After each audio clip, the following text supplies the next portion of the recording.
Chapter 221. Hu Shaoxian also thought of this and said, the dead should be respected. Besides, we have so many spirit stones. We should kowtow to Senior Situ.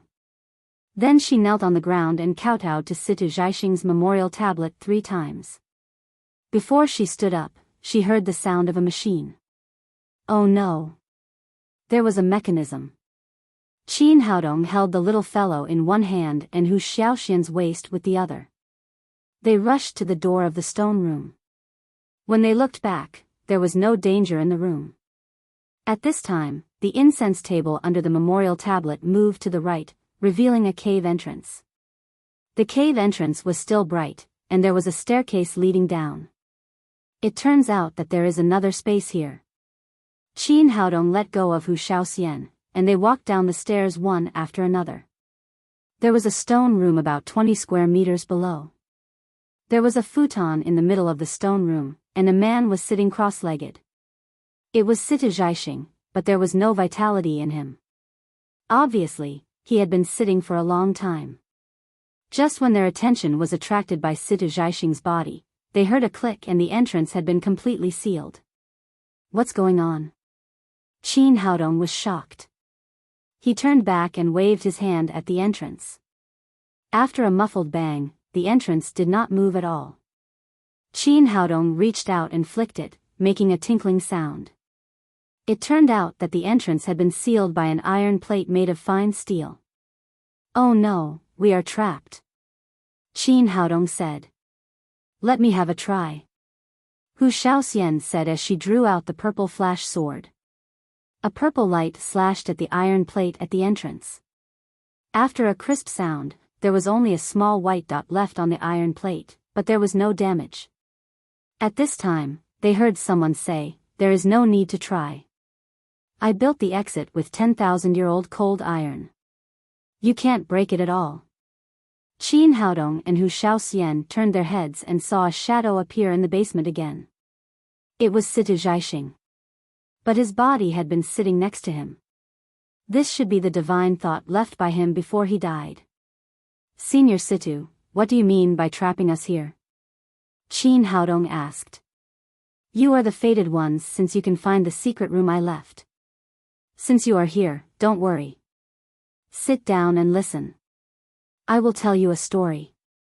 Situ Zhaixing pointed to the 2 futons in the corner and asked them to sit down. Qin Haodong thought for a moment. Anyway, it was useless to be anxious now. The stone room was so solid that it was impossible to force their way out. He could only wait for Situ Zhaixing to finish. He took Hu Shaoxian to sit down on the futon. Although Situ Zhaixing was just a wisp of divine thought, he also made a posture of sitting down. The little fellow felt it was very interesting and looked at the illusory Situ Zhaixing with great interest. Senior Situ, just tell me what you want, Qin Haodong said. It's a long story. I have to start with my father, Situ Qin. Situ Zhaixing began to talk slowly. My father is the 42nd sect leader of Yi Yuan School. He once fell into the trap of the evil cultivator, Ghost King Ling Shan. He was seriously injured and fled to Liaodong. Although he escaped the pursuit of Ghost King Mang Shan, my father was seriously injured and was on the verge of death. Fortunately, he was not fated to die. He met a small hunter in the forest. The small hunter saved my father's life with dear blood. When he recovered, in order to repay his kindness, my father told the small hunter that he could fulfill any wish he had. Unexpectedly, the small hunter was so ambitious that he wanted to be the emperor. As the head of Yi Yuan School, my father always kept his word. Although the small hunter's request was a little excessive, he finally agreed. In order to fulfill the small hunter's wish, my father took out 12 upper-level spirit stones and used the terrain of the mountains and rivers outside the Great Wall to set up a rising dragon formation to nourish the small hunter's dragon vein. Small hunter, dragon vein outside the Great Wall? Hearing this, Qin Haodong was shocked and asked, Senior Situ, is the small hunter called Nurachi? Yes, that's his name. Situ Zhaixing continued, with the help of my father, the small hunter's luck became stronger day by day. Finally, he unified Liaodong outside the Great Wall. Unfortunately, his lifespan was too short, and he died before the ascending dragon vein reached its peak. Before he died, the little hunter begged my master to be the protector of the female Jinren, but my father was a cultivator and didn't want to get too involved in worldly affairs, so he didn't agree. However, he still promised the little hunter that he would continue to use the rising dragon formation to nourish his family's dragon veins, so that his descendants could become emperors. Qin Haodong was secretly shocked. It was said that the Manchurian Qing dynasty had a dragon vein beyond the Great Wall, and now it seemed to be true. Sita Zhaixing said, "The little hunter's son is a boy named Huang Taiji. This guy is very smart. He knows that my father's rising dragon formation is the foundation of his family, so he tries to please him." After the invitation to be the imperial preceptor was rejected, the imperial preceptor directly used his name to name the country, and named it Qing. Oh my god, so that's how the Qing dynasty got its name? In Qin Haodong's history class, the teacher had told him that Huang Taiji had changed the name of the Qing dynasty to eliminate the Han people's rejection. He wanted to show the world that the Qing dynasty was not the continuation of the Jin dynasty, but the Qing dynasty wanted to be the ruler of the world. However, this statement was questioned by the students at that time. Some people asked why they named it Qing. There were so many Chinese characters. Why did they choose to name it Qing? This question puzzled the teacher at that time, and now he finally had the answer. It turned out that it came from the name of Sita Qing, the head of the Yuan sect. Sita Zhaixing continued, later, the dragon qi gathered by the rising dragon formation became stronger and stronger. Finally, Huang Taiji became the emperor as he wished. After he became the emperor, he didn't reduce his respect for my father. Every year, he would donate a lot of money to the Yuan sect and provide all kinds of cultivation resources. But the life of mortals is not like us cultivators, who can live for hundreds of years. They only have a few decades to live. Soon, Huang Taiji passed away, and his children and grandchildren succeeded him one after another. The existence of our Yuan sect and the rising dragon formation became the secret of every emperor of the Qing dynasty. Only when the old emperor passed away would he tell his successor the secret. When Kangxi succeeded to the throne, the secret of the rising dragon formation was somehow leaked out. Some supporters of the previous dynasty knew that the Manchurian Qing dynasty had a dragon vein beyond the Great Wall. Many people went to Liaodong to search for it, trying to cut off this dragon vein. Kangxi was very scared when he found out. He went to the Yuan sect to find my father and asked him to move the rising dragon formation to the capital. For the sake of this little guy's filial piety for many years, my father agreed and asked him to build a summer palace in the capital. Then, he sealed 12 upper-level spirit stones in the heads of the 12 zodiac animals. In this way, the rising dragon formation was quietly moved to the capital. With the nourishment of the rising dragon formation, the Qing dynasty was like the sun in the sky. Not only was the national power strong, but the emperor also lived a long life. Hearing this, Qin Haodong knew that something must have happened later. Otherwise, the Qing dynasty would not have gone downhill. As expected, Sita Zhaixing continued, but there was a problem with Kangxi. Originally, he chose the 14th son as his successor. Unexpectedly, his 4th son usurped the throne after his death. After Yongjing ascended the throne, he directly imprisoned the 14th prince. But the problem was that the secret of our Yuan sect and the rising dragon formation was passed on by Kangxi to the 14th prince. Yongjing didn't know anything about it. The 14th prince wanted to tell this secret to Yongjing, but he couldn't see Yongjing at all. The matter of the dragon vein was of great importance, so he couldn't ask others to tell him. After Yongjing ascended the throne, he found that the Qing dynasty provided a lot of materials to the members of parliament every year. This made him extremely dissatisfied. At the same time, he felt that there were many masters in our Yuan sect, which was too big a threat to the Qing dynasty. So he gathered many cultivators, and at the same time, he put a poison in the wine of Yuan school called power dissipation powder. After all the preparations were done, this beast led the experts of Yuan school to carry out a crazy massacre. Not only did he kill my father, but he also slaughtered nearly 100 disciples of our sect overnight. Not even a single immortal beast was left. Speaking of this, although Situ Zhaixing was only a wisp of spirit, Qin Haodong and Hu Shaoxian could feel his shocking anger and crazy killing intent. Qin Haodong asked, Senior Situ, in this case, how did you survive? Situ Zhaixing sighed and said, I showed a talent for cultivation that was far beyond ordinary people since I was a child. I was worthy of being the first genius in the sect. When I was 100 years old, I left a Yuan sect in order to break through to the Yuanying realm. I opened this Zhaixing palace here and practiced alone in seclusion. Because of this, I survived.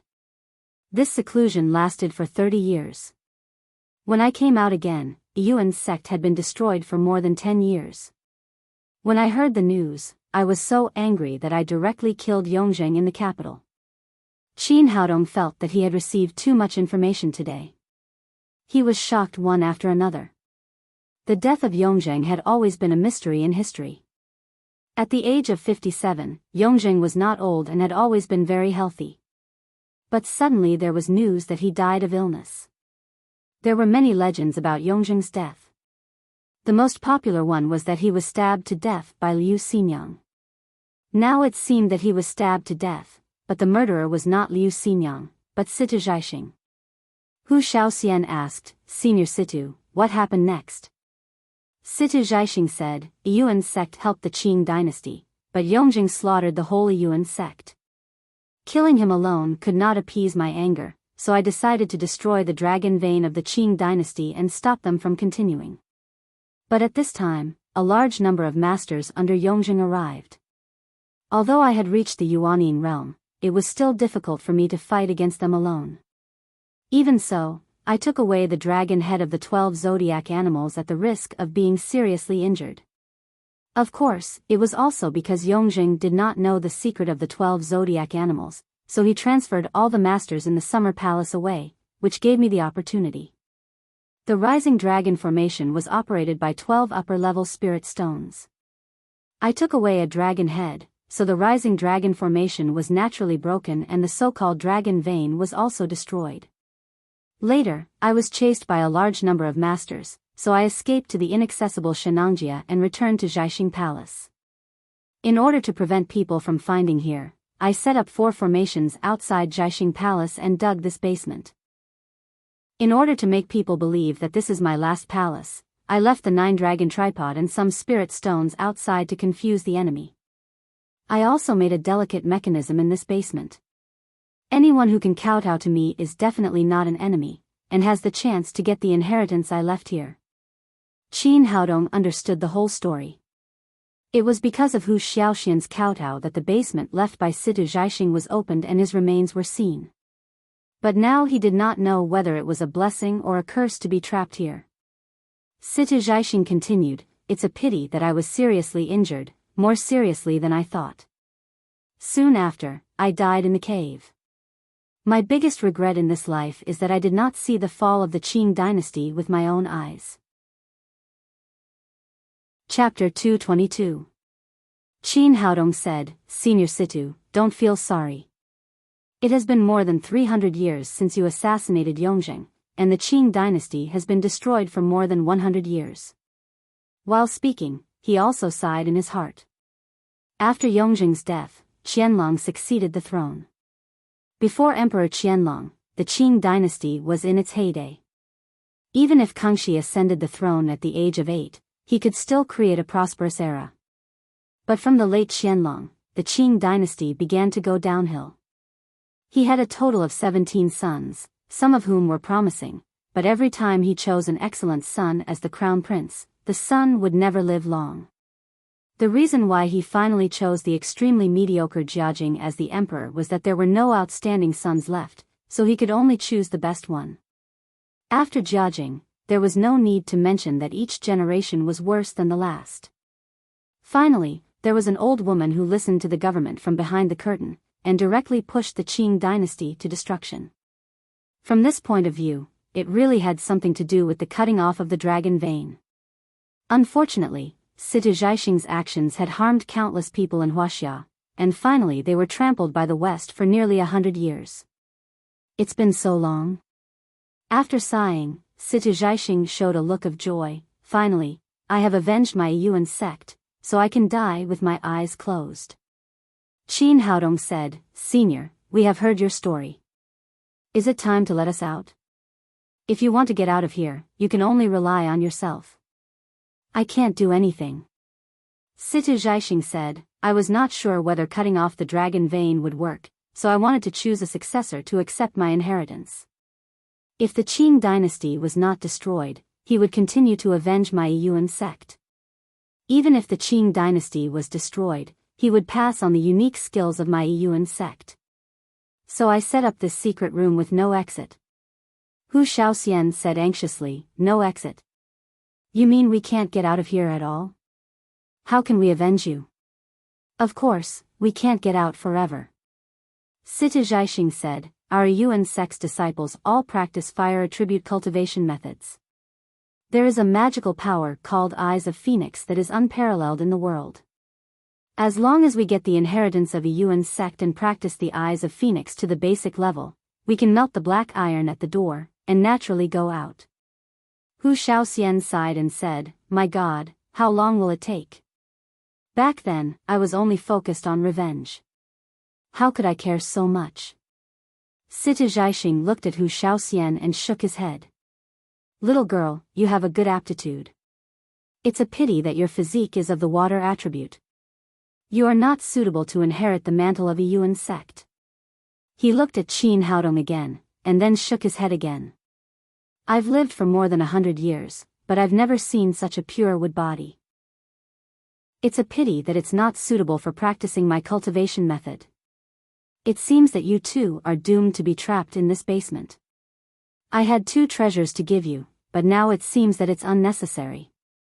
Qin Haodong said, Senior Situ, don't forget that there are 3 of us here. Hearing that, Situ Zhaixing remembered the little fellow in Qin Haodong's arms. After looking at it carefully, his divine thoughts fluctuated violently.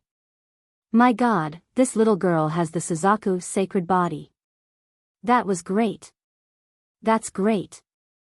It seems that a Yuan sect is still alive. The Eyes of Phoenix can finally be passed on. After the surprise, Situ Zhaixing said again, the Suzaku's sacred body is the best physique for practicing the fire attribute cultivation method. It's a pity that this girl is too young. I don't have much time left. It seems that it's too late to teach her. Qin Haodong said, Senior Situ, you can teach me the cultivation method. Although I can't practice it, I can teach my daughter. Well, that's a good idea. Situ Zhaixing raised his hand and a golden light shot into Qin Haodong's mudpill palace. He directly passed the cultivation method of the Eyes of Phoenix to Qin Haodong with his divine thoughts. But in this way, his body became more and more illusory, as if it would dissipate at any time. Qin Haodong felt that there was something more in his mind. It was the cultivation method of the Eyes of Phoenix. Situ Zhaixing said, you can teach this little girl to practice the Eyes of Phoenix later. I'm leaving soon. Tell you what you should say as soon as possible. He raised his hand and pointed to a wooden box in the corner. He said to Qin Haodong, open the box. Qin Haodong took the box and opened the lid. There was a bronze dragon-shaped beast head inside. In addition, there were 2 crystal-clear gems at the bottom of the box. These things were only a little bigger than peanuts. They looked like diamonds, but they were not diamonds at the same time. Situ Zhaixing pointed to the 2 small stones and said with infinite emotion, these are 2 space stones that I got by accident. Don't underestimate them. They are absolutely priceless treasures for cultivators. If it was worn on one's body, not only could it double the speed of one's cultivation, but it could also prevent one from going berserk. These space stones were originally a pair. I originally wanted to propose to my younger sister after I reached the Yuanying realm. I didn't expect that when I finished my closed-door training, we were already separated from each other. Since the 2 of you are a couple, I'll give these 2 nether space stones to you. Looking at Situ Zhaixing who was sighing, Qin Haodong felt a burst of contempt. Since he liked his younger sister for a long time, Why didn't he propose to her when he was more than 100 years old? Why did he have to sigh here in the end? But then he thought that the life of cultivators was far longer than that of ordinary people. After reaching the Yuanying realm, they could live for more than 500 years. In this way, more than 100 years was not too old. Hu Shaoxian held the 2 space stones in her hand and peeked at Qin Haodong with a shy face. But then she was a little worried. This little thing was neither a ring nor a pendant. It was not a good way to hold it by hand. It seemed that Situ Zhaixing knew what she was thinking. He said, "The space stone is very magical. You can put it on the Chanzhong acupoint on your chest." Hu Shaoxian took out one and put it in the groove of her collar according to Situ Zhaixing's instructions. Finally, she put it on the Chanzhong acupoint on her chest. She suddenly felt cold, and then the space stone disappeared. She turned around, pulled open her collar and peeked at it. She saw a small colorful dot on her chest, as if it was a congenital birthmark. "It's really magical. Thank you, Senior." After thanking Situ Zhaixing, Hu Shaoxian handed the remaining space stone to Qin Haodong and then looked at him with watery eyes. "Well," Qin Haodong said with some embarrassment, "Senior, can I give this to my daughter?" Situ Zhaixing said, "Your love for your son is rare. It's a pity that the property of the space stone is cold. This girl has the Suzaku sacred body. If you give it to her, it will melt in a few days. It will not only be useless, but also a waste of a treasure." "Oh." Qin Haodong agreed, and then directly pressed the space stone on the Chanzhong acupoint on his chest. Like Hu Shaoxian, the space stone immediately turned into a colorful mark. Hu Shaoxian's cheeks turned red. At this time, she felt more and more that she and Qin Haodong were a match made in heaven. "You should cherish it. I found the space stone in an ancient relic. It should have many other uses, but I haven't excavated it yet." After saying that, Situ Zhaixing pointed to the dragon-shaped beast head in the box and said, "This is what I got from the Yuan Minjuan garden. This beast head is not very valuable. The most important thing is the upper-level spirit stone in it." Qin Haodong thought that this thing could be sold at least tens of millions of yuan at the auction. In the eyes of this old man, it became a worthless thing. He held the dragon-shaped beast head in his hand, checked it and said, "Senior Situ, you haven't been cheated, have you? This beast head has no spiritual qi. How can there be an upper-level spirit stone?" Situ Zhaixing said, "This thing is sealed by the unique secret method of our Yuan sect. Otherwise, if the spiritual qi leaked, it would have been discovered long ago." After saying that, he passed the secret method of unlocking the seal to Qin Haodong. Qin Haodong unlocked the seal. With a click, the dragon-shaped beast head was divided into 2 halves. A shining upper-level spirit stone was exposed in the air. At the same time, the whole stone room was instantly filled with spiritual qi. The spiritual qi was hundreds of times richer than that of the middle-level spirit stone. It was so condensed that Qin Haodong felt a tingling on his skin. The genuine qi in his body suddenly ran at a high speed. The bottleneck of the qi refining stage, which had been silent for a long time, was a little loose. Qin Haodong suddenly saw the hope of breaking through the qi refining stage without taking the initiative to absorb it. However, it was not the time to practice. He suppressed his inner impulse and closed the dragon head again. "Little girl, our Yuan sect has been passed down for thousands of years. The Eyes of Phoenix is the only magic power. You must let the little girl practice well. Don't let me down. There is food and water in the storage ring, enough for you. I'm leaving. I wish you a long life together."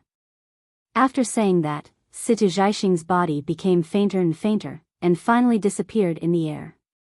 Qin Haodong and Hu Shaoxian stared at the direction where he disappeared, and a faint sadness rose in their hearts. "Well, don't be sad. In fact, Senior Situ has been gone for more than 300 years. This is just a trace of his divine thought." Qin Haodong patted Hu Shaoxian on the shoulder, and then took her and the little girl to the front of Situ Zhaixing's body. Qin Haodong didn't know what special method the old man used. Although he had been dead for more than 300 years, his body was very well preserved.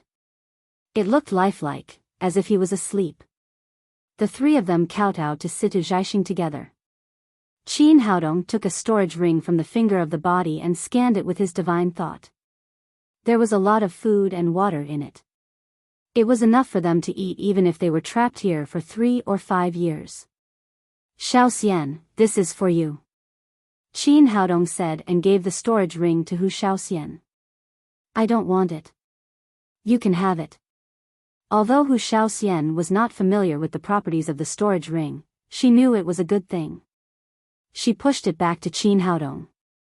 Since I'm giving it to you, just take it. I already have one. Otherwise, where do you think I get those things from?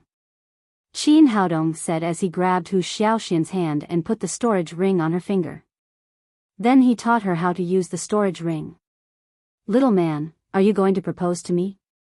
Hu Xiaoxian looked at Qin Haodong with affection in her eyes. Qin Haodong realized that he had put the storage ring on Hu Xiaoxian's ring finger. Well, how about changing your finger? When he was about to change the position of the ring, Hu Xiaoxian clenched her fist and said coquettishly, No. You just proposed to me. I said yes. You are my man from now on. You are not allowed to go back on your word. Together.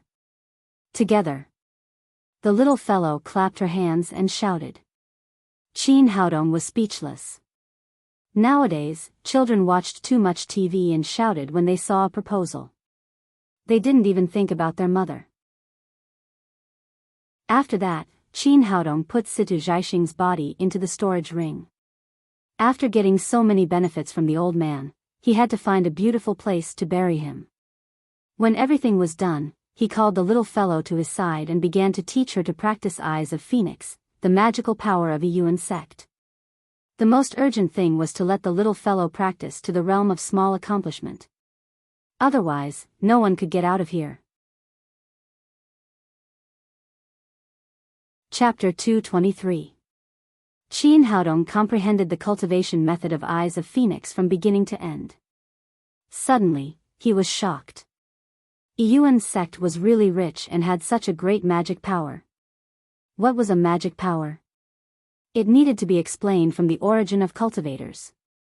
In Jianghu, warriors didn't know magic, and sorcerers didn't know martial arts. Cultivators just combined the two into one, practicing martial arts and being proficient in magic. In terms of magic, even the best magic had to be activated in advance, so more or less preparation time was needed. But in a battle, everything changed in an instant. How could the opponent give you so much time to prepare? So many senior sorcerers died in assassinations. Therefore, cultivators preferred magic weapons to magic. After all, magic weapons could be activated with a thought and were much faster. Magic was equivalent to using guns, which always needed to be loaded, aimed, and opened the safety. Magic weapons were like wearing swords, which could be pulled out to fight the enemy. Compared with magic and magic weapons, magic power had its own advantages. Once an ability was cultivated, it would be equivalent to a cultivator's own ability. Just like the limbs of a congenital expert, it didn't need any preparation at all and could be activated at any time. Moreover, magic power had a strong growth potential. Once it was mastered, it would improve with the improvement of the cultivator's realm. Because of this characteristic, the number and type of magic power were extremely rare, especially the magic power to cultivate eyes. Qin Haodong hadn't seen it in the cultivation world for 500 years, and the Eyes of Phoenix in front of him was exactly this kind of magic power. Even among the many magic powers, Eyes of Phoenix was also a top-grade magic power. When practiced to the extreme, it could burn the void. Originally, after the awakening of the Suzaku sacred body, the little fellow lacked a cultivation method, so it was a great opportunity to get the Eyes of Phoenix. After figuring out the method of Eyes of Phoenix, Qin Haodong said to the little fellow, Tang Tang, now Dad is going to teach you a magic power to use fire. You must learn it seriously, or we can only stay here and can't go home. Papa, Didn't you say that we can't use fire casually? The little fellow said. It doesn't mean that we can't use it casually. Now we have to get out of here with the help of fire. Then why don't you and Auntie Xiaoxian practice it? Because we are not as smart as you. Only you learn the fastest. The children are waiting for you to go back to school. The little fellow said seriously, Oh. Well, Papa will teach me. I will learn it seriously and then take you home with me. After that, Qin Haodong began to dismantle the method of Eyes of Phoenix bit by bit and taught it to the little fellow one by one. As the possessor of the Suzaku's sacred body, Tang Tang was naturally suitable for cultivation and soon mastered all the methods of the Eyes of Phoenix. After mastering the method, all that was left was to continuously cultivate and improve it. As long as he reached the minor realm, he would be able to open the door. Qin Haodong asked the little fellow to sit aside and cultivate. He turned to Hu Shaoxian and said, It's rare to get an upper-level spirit stone. Let's cultivate and improve our cultivation. One of the most important reasons he came to Shenangjia this time was to break through the bottleneck of the qi refinement stage. Now was the perfect opportunity. He and Hu Shaoxian also sat cross-legged on the ground, forming a triangle with the three of them. Then he took out the dragon-shaped beast head and opened it. After that, he put the upper-level spirit stone between the three of them. Suddenly, the whole stone house was filled with abundant spiritual qi again. Qin Haodong closed his eyes and began to run the longevity of Emperor Yozhen. Compared with other cultivation methods, the cultivation method had many advantages, but at the same time, it required a lot of spiritual qi, so he had not been able to break through to the foundation realm.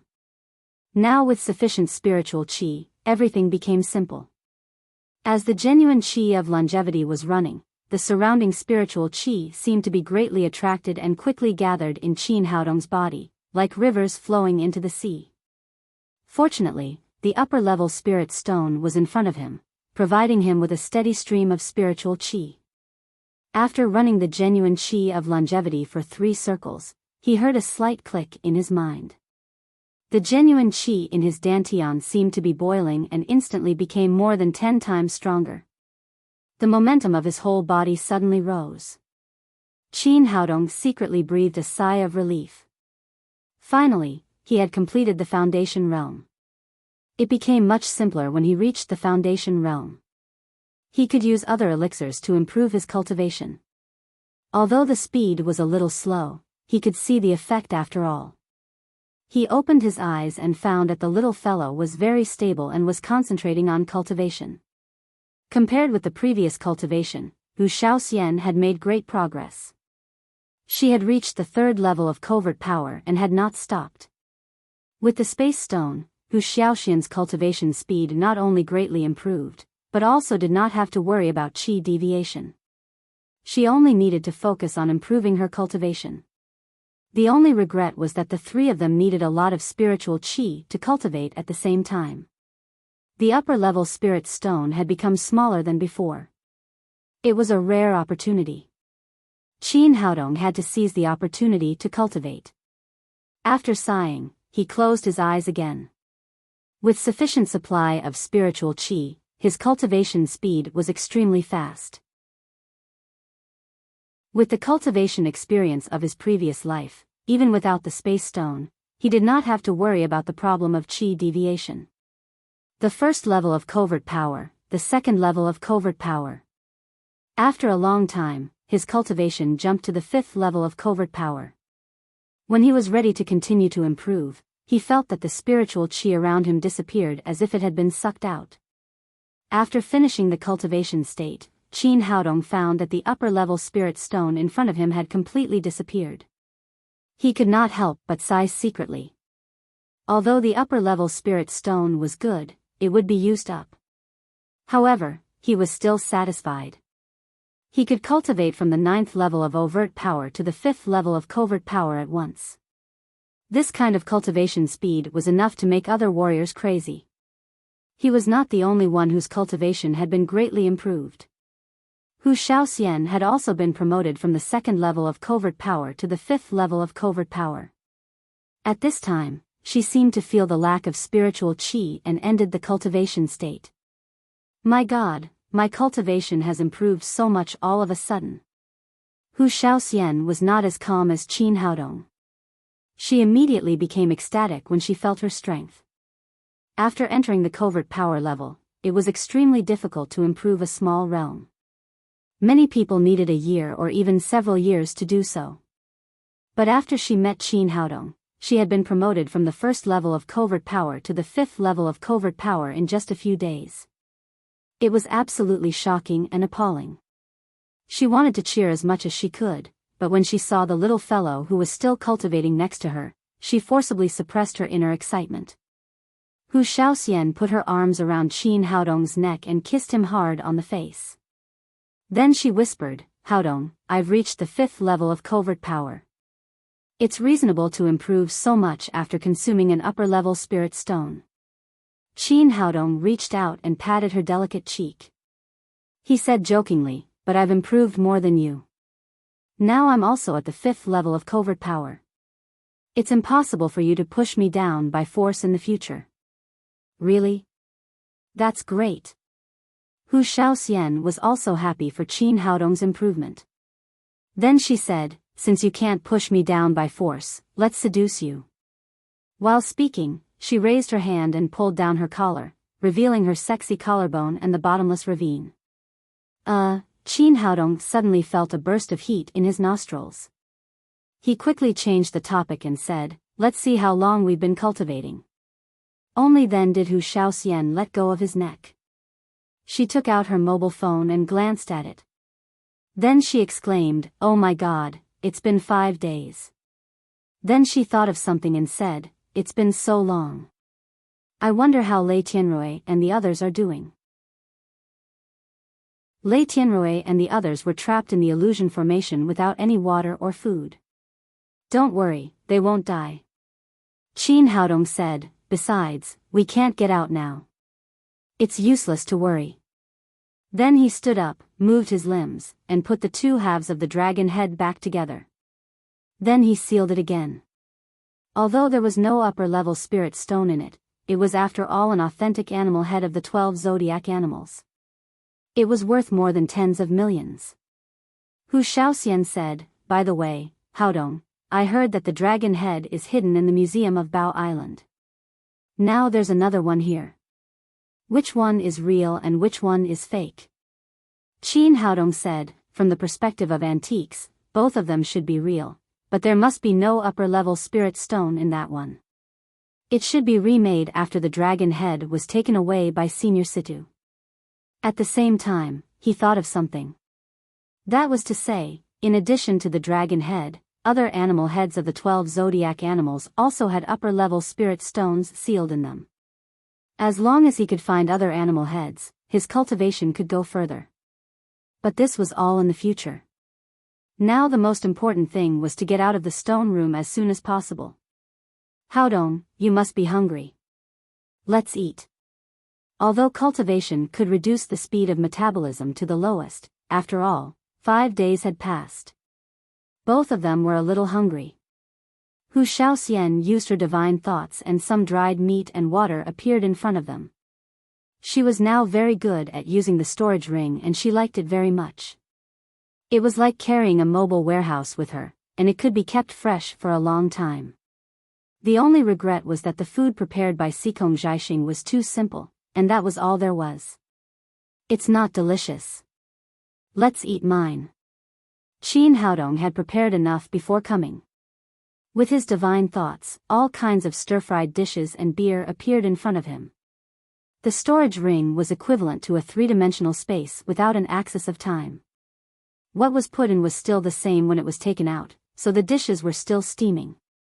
It smells so good. Papa, I'm hungry. When they were about to eat, the little fellow also ended her cultivation. Hearing the little fellow's cry, Qin Haodong turned his head and saw a pair of eyes. At this time, the little fellow was completely different from before. Her pupils had become 2 groups of golden flames. The flames were constantly jumping in her eyes, and they emitted a dazzling light, which made people dare not look directly at them. However, this was only for a moment. Very quickly, the little fellow blinked once, and the flames in its eye sockets quickly converged and disappeared, returning to a pair of big and adorable eyes. However, if one were to look closely, one would be able to see two balls of needle-sized flames that were constantly pulsating in the depths of its pupils.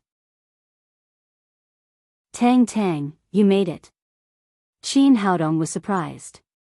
Although he did not practice, he was already familiar with the cultivation method of Eyes of Phoenix. From the state of the little fellow, he could see that she had reached the realm of small accomplishment.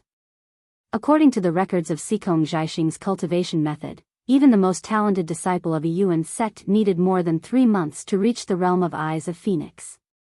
He did not expect that Tang Tang could reach this realm in 5 days. It seemed that the cultivation talent of Suzaku's sacred body was indeed well-deserved. Papa, I want to eat ribs. The little fellow looked at the plate of sweet and sour ribs in front of her and drooled. In contrast, she was much more interested in food than cultivation. Hu Shaoxian said, let's eat first. We'll talk about cultivation after dinner. The 3 of them sat around the table and had a good meal. After dinner, Qin Haodong pointed to the Millennium Cold Iron blocking the entrance and said to the little fellow, Tang Tang, try to see if you can open this thing. Chapter 224. Papa, can I use the fire now? The little fellow asked. Of course, you can use it whenever Papa asks you to. Great, I can finally play with fire. The little fellow cried happily, and then 2 flames gradually appeared in her eyes. The flames were golden, dancing and burning fiercely in her pupils. They became more and more vigorous, and finally turned into 2 thin golden lines of fire, shooting at the piece of Millennium Cold Steel that sealed the entrance of the cave. The indestructible Millennium Cold Steel was cut into a square of about 1 meter by the little fellow's Eyes of Phoenix like a knife cutting tofu, and then fell to the ground with a plop.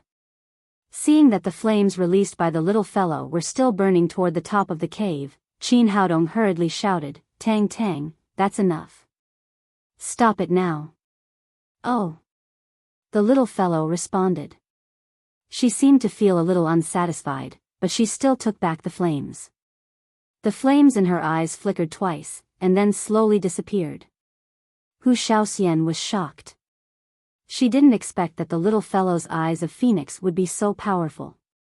She had tested the hardness of the Millennium Cold Steel, and even the purple flash sword could do nothing to it.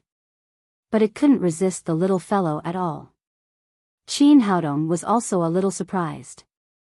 After the Eyes of Phoenix reached the basic level, the flames released by the little fellow had progressed from innate fire to 3 true fire.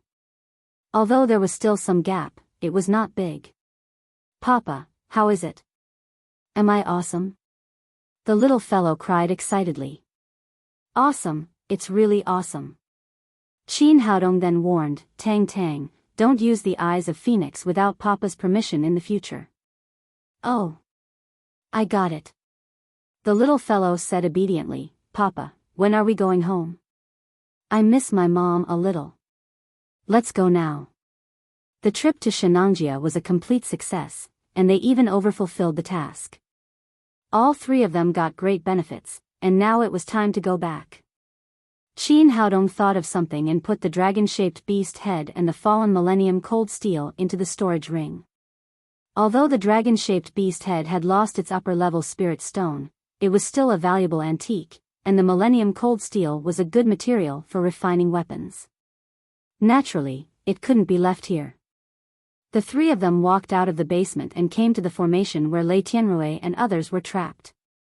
At this moment, all 5 of them were lying on the ground, barely breathing. They could no longer care about the illusory treasures around them. Normal people could only endure for 3 days without food and water. If they were not martial artists, they would have starved to death long ago. Even so, they were so hungry that their eyes were sunken and their faces were pale. They no longer had any strength left. Qin Haodong raised his hand and patted the wall next to him. This was the formation eye of the illusory matrix. After breaking the illusory matrix, he collected the formation plate and formation flag here, Although he was proficient in array formations, the materials needed to refine array discs and array flags were extremely rare. These things could be used to set up arrays in the future. The formation was broken. Lei Tianrui and the others immediately saw Qin Haodong and Hu Shaoxian standing next to them. Looking at the three people in high spirits, they couldn't care less anymore. They cried weakly, "Water, give me some water." Although these people were hateful, they were her companions after all. Hu Shaoxian still took out several bottles of mineral water and gave each of them a bottle. After they got the water, they didn't care much anymore and drank the water in the bottle in one go. With the nourishment of the water, they immediately became much more energetic. "Shaoxian, do you have anything to eat? Give us some." Lei Tianrui was so hungry that his eyes turned green. As a son of an aristocratic family, he had never tasted the feeling of not eating for 5 days. Hu Shaoxian sneered and said, "What? Aren't you afraid that we will rob you of your treasures and scripts?" Lei Tianrui came to his senses. He looked around and cried crazily, "Where are my treasures? Where are my secret manuals? Where are my medicinal pills?"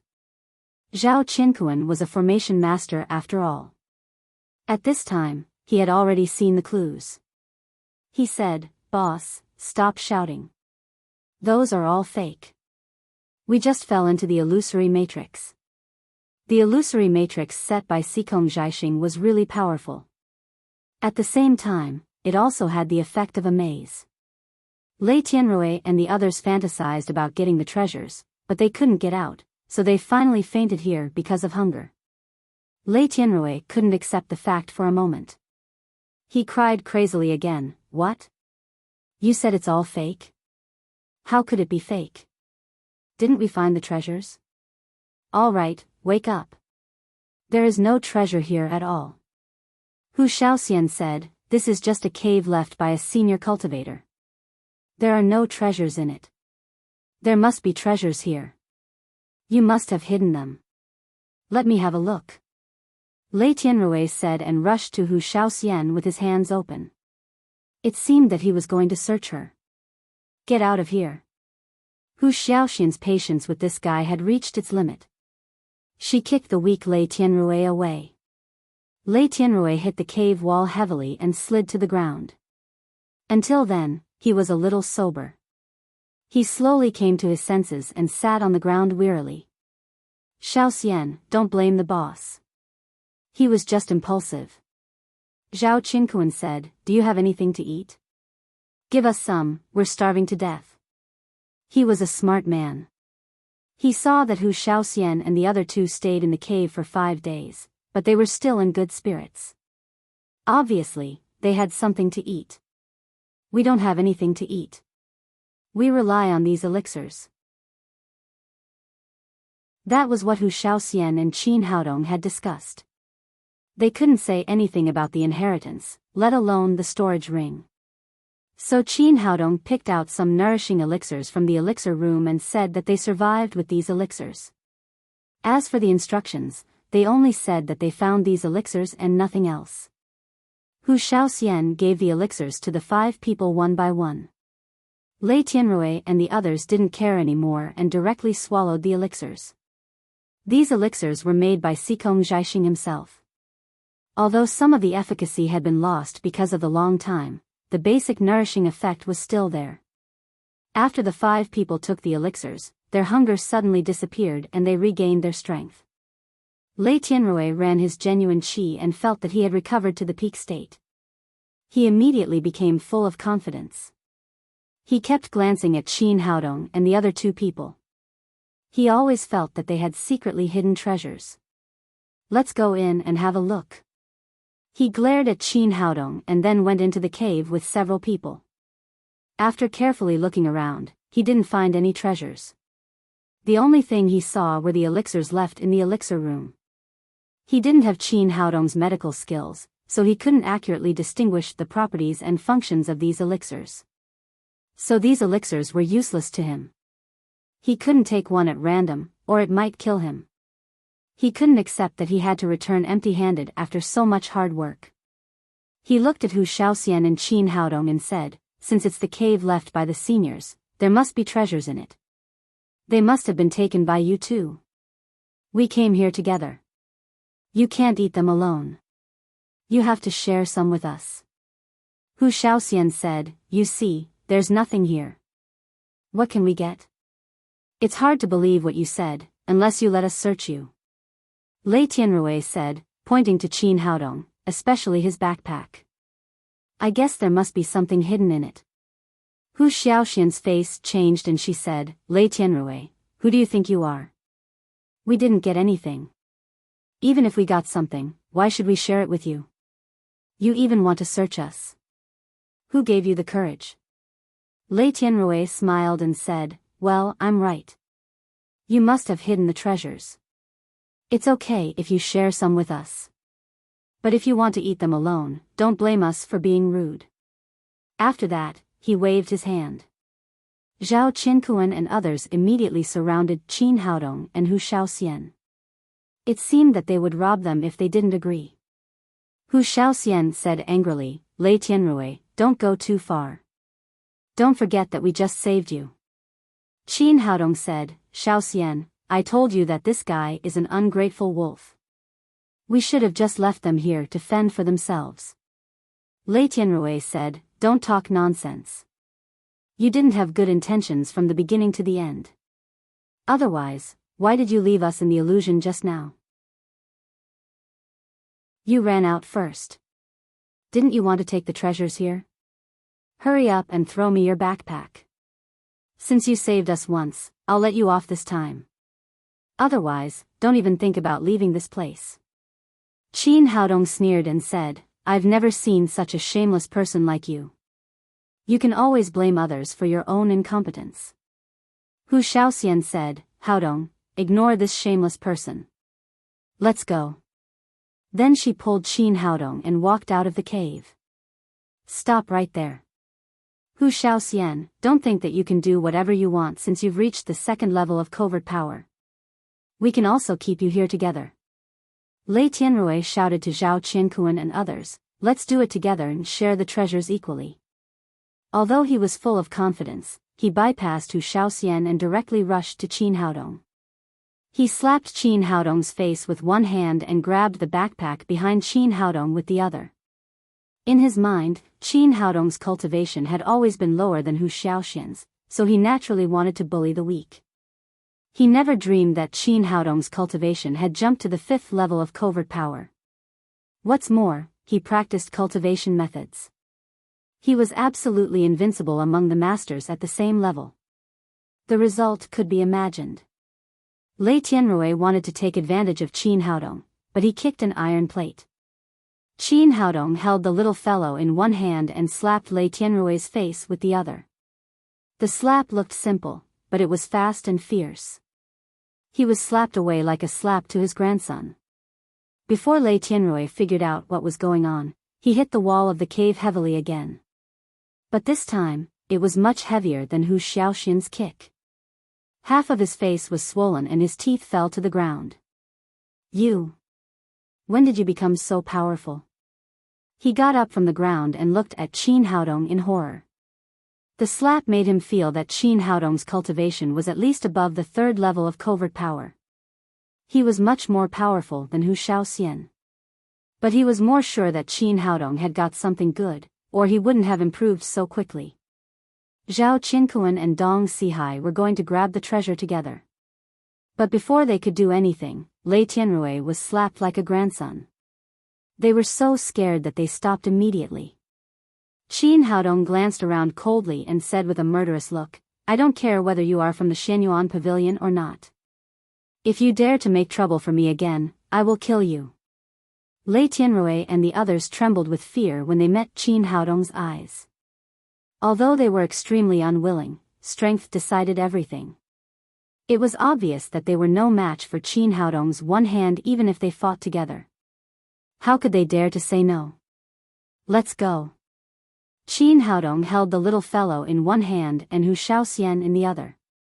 The three of them walked out of the cave. Seeing that they were all gone, Lei Tianrui and others naturally would not stay and followed them out of the cave.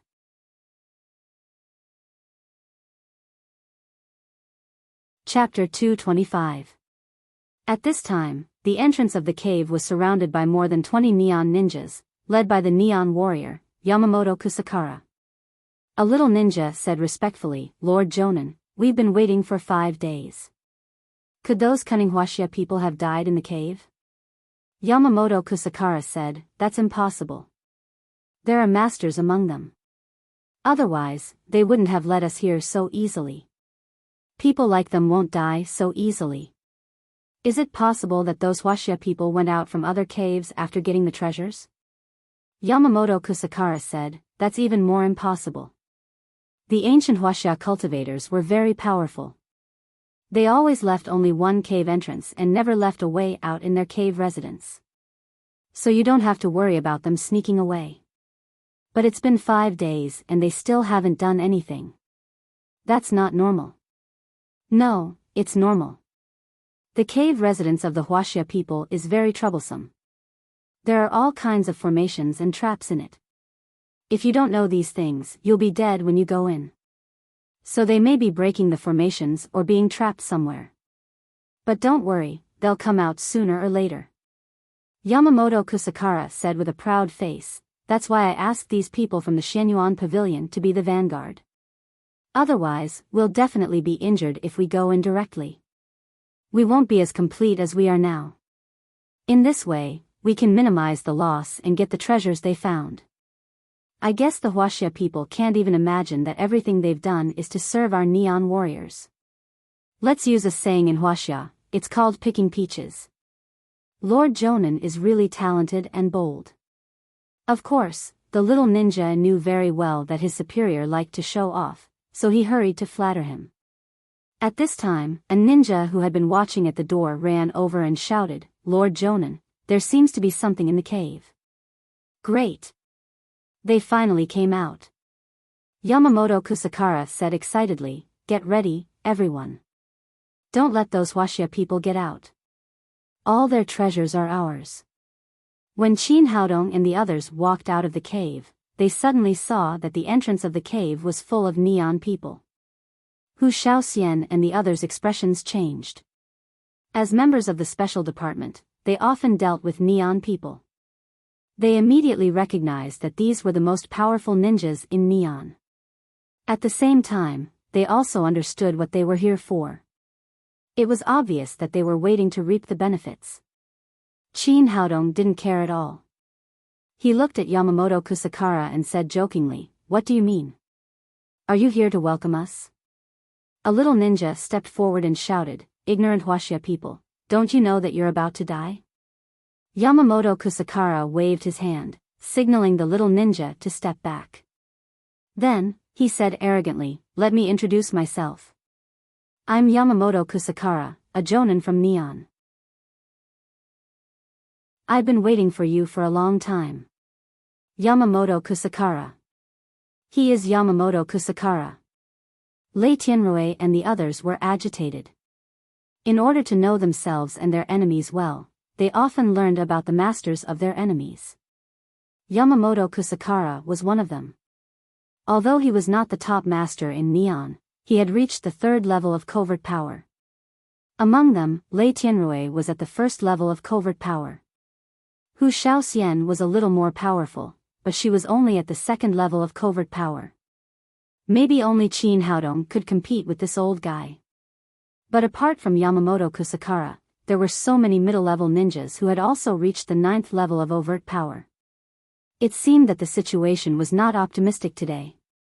Yamamoto Kusakara seemed to notice the change in their expressions. He laughed and said, "I'm sure you've heard of my name. Now that you know how powerful I am, hand over the treasures you've obtained. Maybe I'll spare your lives if I'm in a good mood. I'll deal with this old guy. Later, you and Shaoxian take the treasures and run. Remember, we can't let the treasures of Huaxia fall into the hands of neon people." After that, Lei Tianrui strode to Yamamoto Kusakara with his men. Qin Haodong was stunned. He didn't expect this selfish and ungrateful guy to have such a brave side. He didn't hesitate to sacrifice himself in front of the neon people. He wouldn't believe it if he didn't see it with his own eyes. At this time, Lei Tianrui shouted, Yamamoto Kusakara, how dare you neon people come to our huaxia casually? Casually? Yamamoto Kusakara laughed arrogantly and said, we didn't come here casually. It's something we've been planning for a long time. How do you think the intelligence department of huaxia got the map? We made it and gave it to you. What? You gave us the map? Lei Tianrui was shocked. Qin Haodong had some speculations about this after his experience with the Devilish Five, but he didn't expect that it was the neon people behind the scenes. Of course, that piece of paper of yours is just a copy. The real map is in my hands. Yamamoto Kusakara seemed to feel that he was going to win. He was not in a hurry to fight. He raised his hand and took out an ancient sheepskin map. See? This is the map I got. Qin Haodong glanced at the sheepskin map in Yamamoto Kusakara's hand. It was a bit old, but it seemed to be only 100 or 200 years old. There was still some time before Sikong Zhaixing died. It seemed that some cultivator or explorer had been here after Sikong Zhaixing's death and made the map when he was blocked outside the formation. Then it was accidentally passed to the neon people. Yamamoto Kusakara continued, are you wondering why we gave the map to the Xianyuan Pavilion when we got it? Actually, it's very simple. I tried several times, but I couldn't break the formation at the door. Only you Chinese people can break the strange things that you huaxia people have researched. So I thought about it and casually used a trick to make you work for me. You don't know, but we've been following you all the way. As the old saying goes, the mantis stalks the cicada, unaware of the oriole behind. Speaking of this, he laughed arrogantly again. It seemed that he was very satisfied with what he had done. Lei Tianrui said, it's hard to say who is the mantis and who is the oriole. Don't forget that this is huaxia. It's not your place to be arrogant. Yamamoto Kusakara said, there's an old saying in huaxia that a wise man submits to circumstances. Can't you see that you're surrounded now? You're no match for us in terms of strength. Listen to me. You've finished your mission. Hand over the treasure and I'll spare your life. Lei Tianrui said, Yamamoto Kusakara, you've been fooled. This map is fake. There's nothing in this cave. You don't have to think about treasures. Do you think I'm a fool? Yamamoto Kusakara laughed wildly. Then his expression suddenly changed. He said fiercely, hand over the treasure and I'll spare your life. Otherwise, I'll have to kill you and search your bodies. Lei Tianrui yelled, cut the crap. My life is here. Take it if you can. He drew out a long sword and turned back to Qin Haodong and Zhao Qinkuan. He said in a low voice, I'll deal with this old Japanese. You go. Then he swung his long sword and rushed to Yamamoto Kusakara. At the same time, Zhao Qinkuan, Xie Ziden and others also rushed to the Japanese ninja with a shout. Yamamoto Kusakara drew out his katana and laughed. Stupid huaxia people. Sometimes it's not enough to fight with your life. Strength is what matters in the end. Go to hell, you Japanese. Lei Tianrui roared. The long sword in his hand turned into a streak of light and went straight to Yamamoto Kusakara's throat. Sick man of East Asia, you're too weak. Yamamoto Kusakara chopped at him with his katana. Compared to Lei Tianrui's sword, it was more powerful and imposing. When the sword and the sword collided, Lei Tianrui's sword was cut in half by the katana.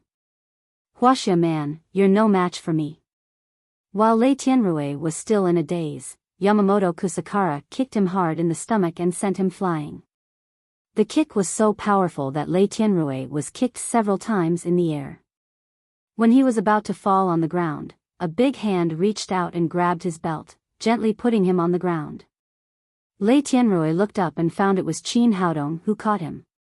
He said angrily, why are you still here? This old Japanese guy is very powerful. Qin Haodong said, why should I go? They're just a few Japanese guys. They're in our territory. They should be the ones to leave. While they were talking, Zhao Qinkuan and others were also defeated. All of them were more or less injured. With their cultivation of the 9th level of overt power, they could fight against a middle-level ninja. But they would definitely lose if they fought against 2 ninjas. Besides, there were 4 or 5 times more ninjas than them. Seeing that he was going to win, Yamamoto Kusakara laughed again and said, "What do you think? You're not strong enough. Just give us the treasures. You Huaxia people don't deserve them." Just as he was laughing happily, he heard a childish voice say, "Papa, this guy is too ugly. He looks disgusting." Yamamoto Kusakara's expression suddenly changed. He looked at Qin Haodong and the little fellow in his arms and said angrily, "Little girl, what did you say? Didn't you hear? My daughter said you're too ugly." Qin Haodong took 2 steps forward and said to Yamamoto Kusakara with a playful face, "You Japanese guys stole our Huaxia culture, but you're not good at it. Your parents actually gave you such a funny name. Do you know what Kusakara means in our Huaxia? It means nothing. It's weightless. To put it bluntly, it's just a fart. Fuck, boy, you're courting death." Yamamoto Kusakara roared and raised his katana high. But before he chopped down, he heard Qin Haodong say coldly, "What are you shouting for? You're too noisy." Then a big slap landed on his face. Yamamoto Kusakara was still holding the long katana and was about to chop down. He was slapped across the air and knocked down 4 or 5 ninjas in a row. What? How is that possible? Lei Tianrui and the others were stunned. They had just experienced the power of these Japanese ninjas. They didn't expect that Qin Haodong could still slap them as if they were children. Qin Haodong even slapped them away with a child in his arms. Yamamoto Kusakara climbed down from the ground and couldn't believe what he had seen. The proud Jonin was slapped by a young Huaxia man in public. He couldn't accept it. He raised his katana and shouted wildly, "Huaxia man, I'll kill you. Didn't you say it's useless to risk your life? Strength is what matters in the end." Qin Haodong dodged Yamamoto Kusakara's attack and kicked him in the stomach. It was almost the same as the kick on Lei Tianrui. Yamamoto Kusakara was kicked more than 10 meters away.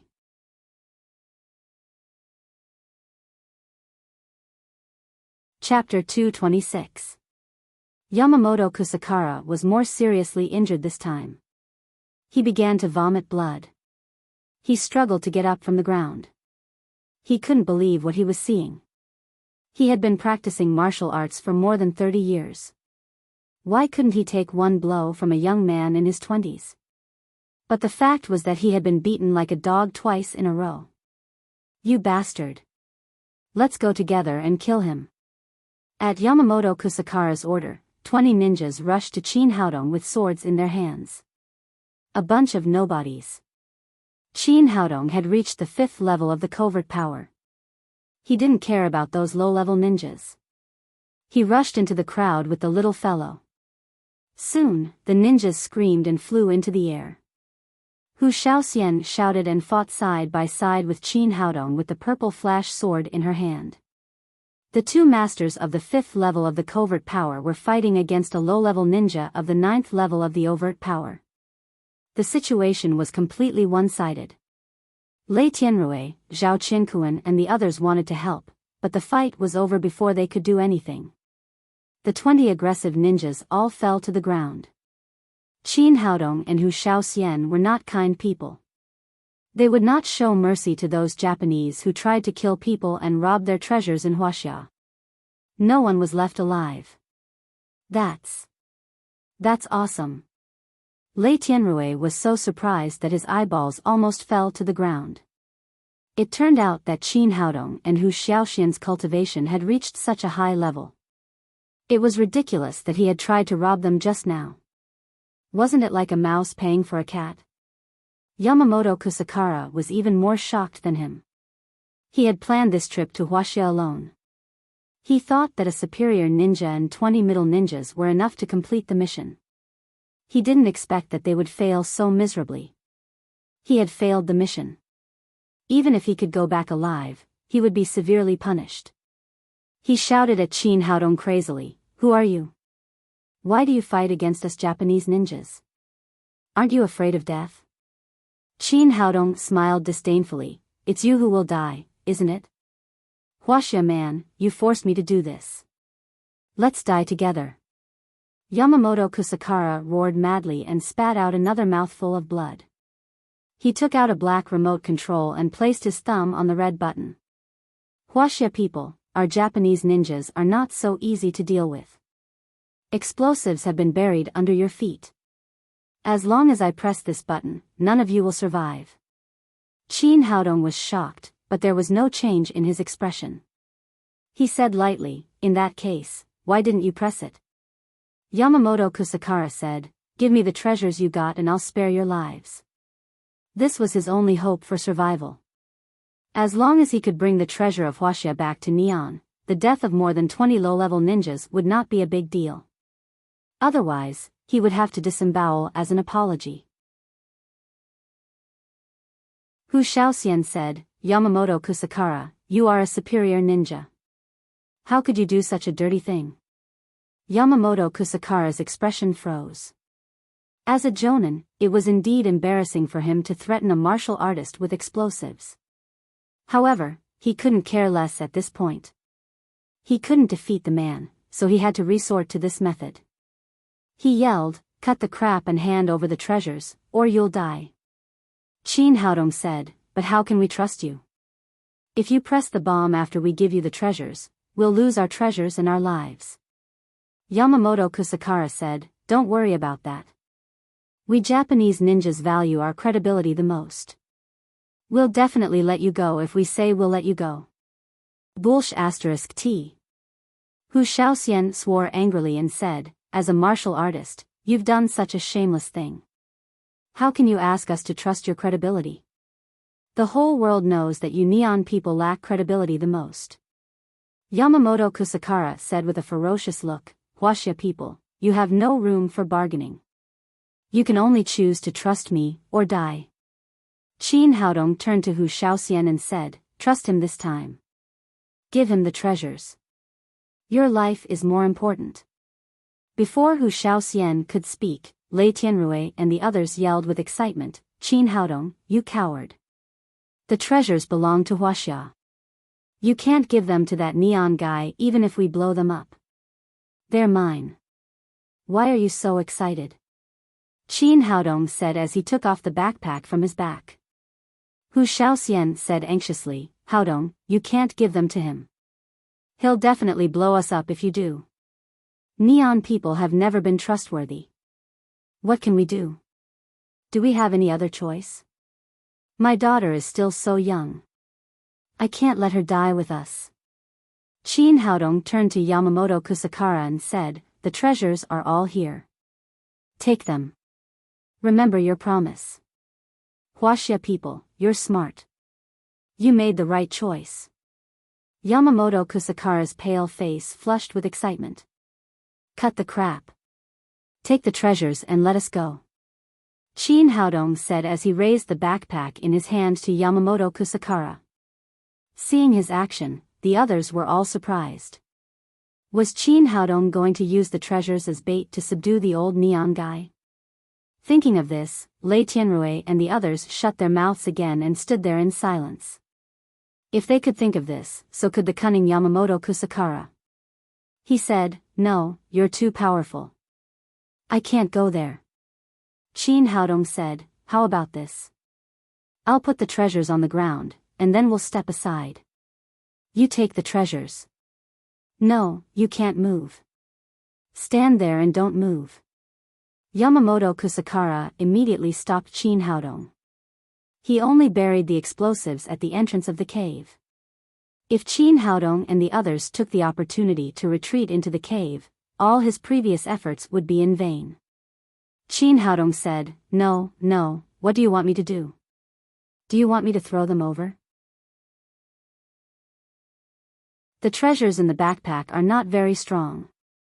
Don't blame me if they break." Yamamoto Kusakara did have such an idea, but he changed his mind after hearing Qin Haodong's words. How could he get the treasure safely? Suddenly, he had an idea. He pointed at the little fellow in Qin Haodong's arms and said, "Ask the child to bring the backpack over." In his opinion, the little fellow was the least threatening one among all of them. Such a young child could not be a kung fu master. Qin Haodong said hesitantly, "But my daughter is too young. She'll be afraid." "Don't be afraid. I'm a kind person. I like children the most. Ask her to come over. And you have no other choice now. If I press the remote control, the child will die a more miserable death." Yamamoto Kusakara looked proud. It seemed that he had found a way to restrain Qin Haodong. "Well, I'll have a try." Qin Haodong said to the little fellow helplessly, "Tang Tang, how about you bring the backpack over to him?" "Sure, I'll listen to Papa." The little fellow nodded and said, "Well, go ahead." Qin Haodong put the little fellow down and handed the backpack to her. The things in the backpack did not seem to be too heavy. The little fellow picked it up and walked slowly to Yamamoto Kusakara. "No, it belongs to Huaxia. We can't give it to the Japanese." Lei Tianrui and the other four shouted and rushed to the little fellow, trying to grab the backpack. Qin Haodong moved and turned into a shadow. In the blink of an eye, all 5 of them fell to the ground. Hu Xiaoxian's face twitched when she saw the 5 of them just passed out, but she did not say anything in the end. "Well done. You'll be a friend of Neon in the future." Yamamoto Kusakara immediately smiled. He was seriously injured at this time. If Lei Tianrui and the other 4 really attacked him, it would be difficult for him to deal with them. He could not really press the button of the remote control. No one wanted to die as long as there was a chance of survival. Qin Haodong said, "I'm just making a deal with you. I don't want to be your friend." Yamamoto Kusakara shook his head. He did not care about that. His eyes were completely attracted by the backpack in the little fellow's hand. "Bad guy, here you are." The little fellow finally came to Yamamoto Kusakara and put the backpack on the ground angrily.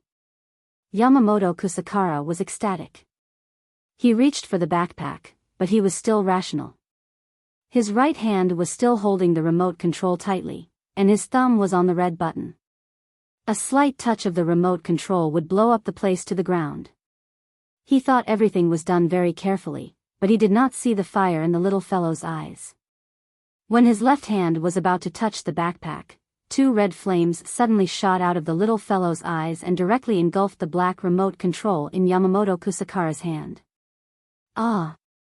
Yamamoto Kusakara suddenly let out a shrill scream. The little fellow's eyes of Phoenix not only burned the remote control into ashes, but also burned his hand.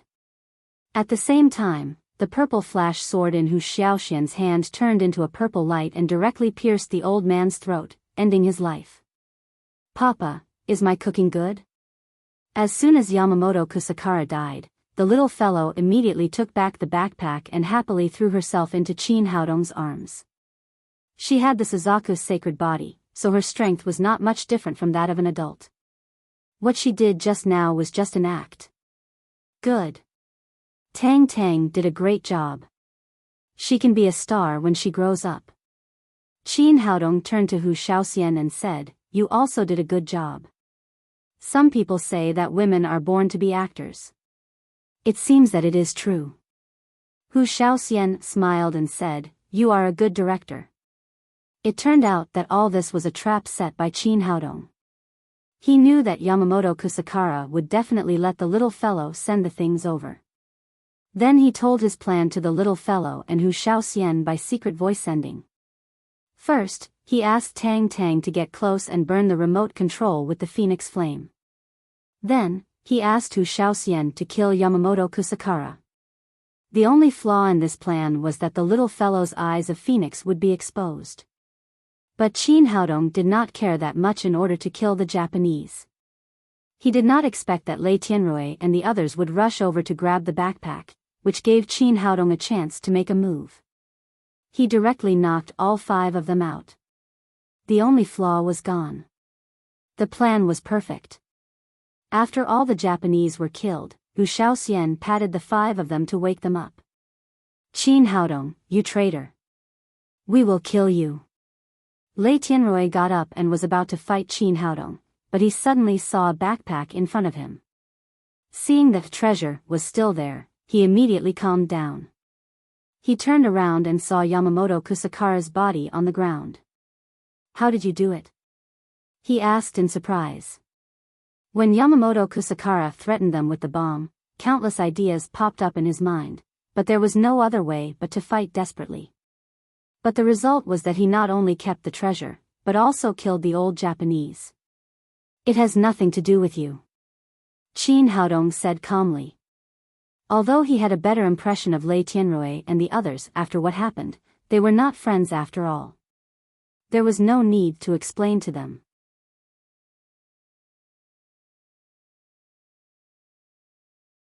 Chapter 227.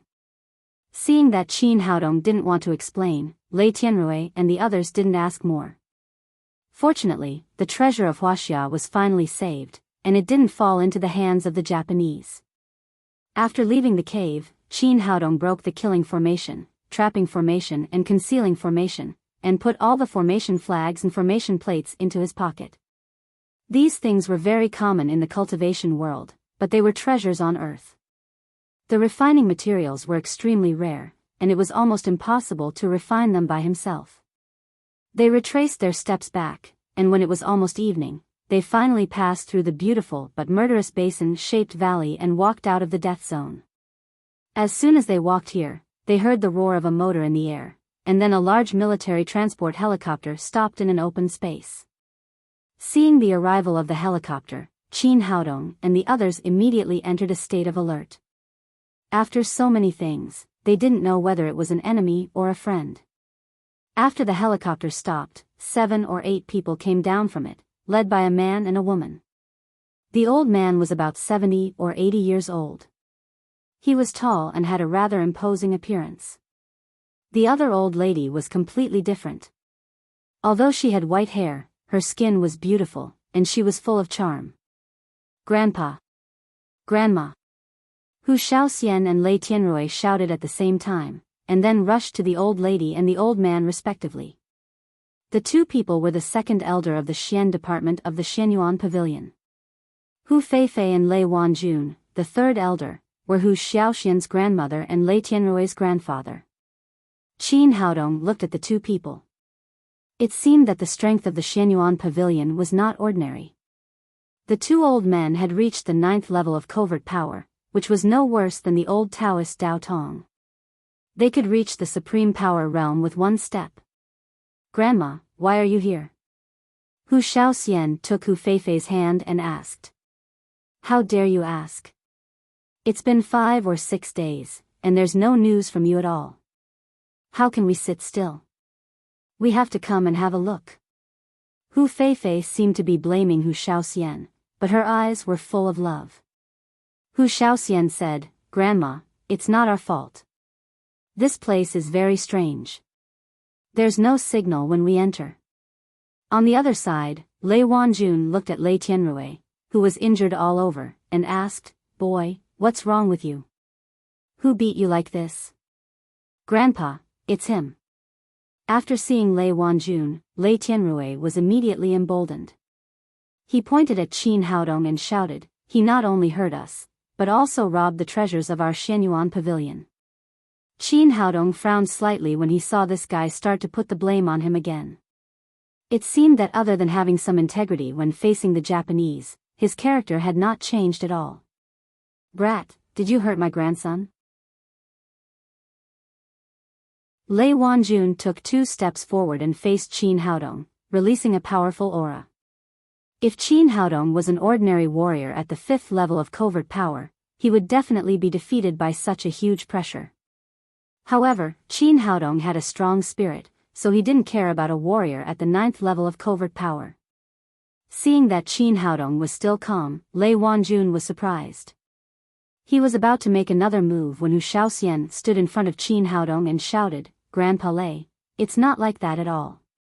Lei Tianrui cried, "Hu Shaoxian, do you still want to help an outsider at this time? Hu Shaoxian cried, Lei Tianrui, are you shameless? If it weren't for Haodong's help, you would have died many times. How dare you put the blame on him? Hu Feifei came over with her dragon head crutch. She pulled Hu Shaoxian and asked, Girl, what the hell is going on? Who is this young man? Hu Shaoxian said shyly, Grandma, he's my boyfriend. Hu Feifei asked in surprise, Your grandpa said that you were backfired by fox hypnosis. Is it this young man? That's him. Hu Shaoxian said and nodded hard. Hu Feifei looked at Qin Haodong again as if she was looking at her son-in-law. She nodded with satisfaction and said, Not bad, young man. He's perfect to be my grandson-in-law. When she heard that Hu Shaoxian was backfired by fox hypnosis, she was really worried. She was afraid that the other party was an old and ugly monster. She didn't expect it to be a young and handsome man. She couldn't help but feel happy for Hu Shaoxian. At this time, she saw the little fellow again. She turned to Hu Shaoxian and said, Girl, what's the matter with this little girl? Did you give birth to her? Hu Shaoxian blushed and said, Grandma, what are you talking about? How can I be so fast? This is Haodong's daughter. It's a pity. The young man is good, but he has a baby. Hu Feifei's face showed a trace of regret and said, But it's not bad. It's better than finding an old man, and this little girl is also cute. Seeing that Hu Feifei and Hu Shaoxian were judging him as if they were picking a son-in-law, Qin Haodong felt helpless, but he couldn't find a suitable excuse. At this time, Lei Tianrui said, Grandpa, you also saw that Hu Shaoxian and this little white face are a group. They too robbed our Xianyuan pavilion's treasure together. Hu Shaoxian said angrily, Lei Tianrui, what nonsense are you talking about? Who robbed you of your treasure? No. It's on that little white face's back. Lei Tianrui pointed to the backpack behind Qin Haodong and said. He had already determined that the treasure in the underground palace was in this backpack. Lei Wanjuan's face darkened and he said, Old woman Hu, we are all from the Xianyuan pavilion. Your granddaughter colluded with outsiders to rob my grandson's treasure. You must give me an explanation for this. Old man Lei, don't talk nonsense. My granddaughter won't care about your grandson's stuff. Hu Feifei said to Hu Shaoxian, Girl, what the hell is going on? Tell me, and I'll help you and my grandson-in-law. Qin Haodong was speechless. How did I become your grandson-in-law? He thought to himself. Well, Grandma, Hu Shaoxian told him everything from receiving the task to entering Shenangjia and meeting Qin Haodong in the black shop to how Qin Haodong defeated Yamamoto Kusakara. She told him everything except for the fact that they got the inheritance of Sikong Jiaxing. Lei Wanjun and Hu Feifei's faces changed when they heard that Qin Haodong had successively poisoned the devilish five, used a small leaf to drive away the hell-souled devouring ants, broke the 4 tactical deployments in the underground palace, and finally killed more than 20 ninjas from Neon, including a superior ninja. They were afraid that they couldn't do those things. Girl, you're lucky to have such a good son-in-law. Hu Feifei turned to Lei Wanjun and said, Old man Lei, did you hear that? My grandson-in-law saved your grandson so many times. How dare your useless grandson say that my grandson-in-law robbed him? It seems that you should teach him a lesson when we get back. Lei Wanjun said to Lei Tianrui with a sullen face, Is that so? Lei Tianrui said awkwardly, Qin Haodong did save me several times, but we paid. In the end, he threw us into the magic formation and took Hu Shaoxian into the underground palace. The treasures inside should have belonged to the Xianyuan pavilion, but he took them.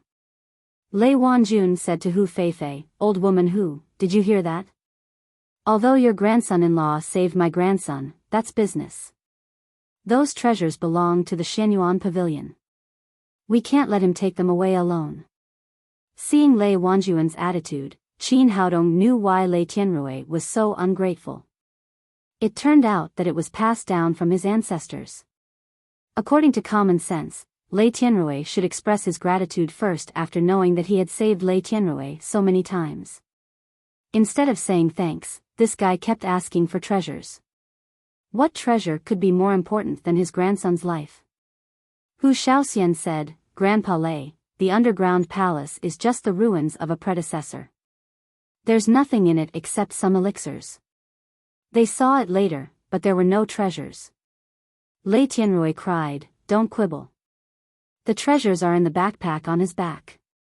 If you want me to believe that there are no treasures, you have to show me the backpack.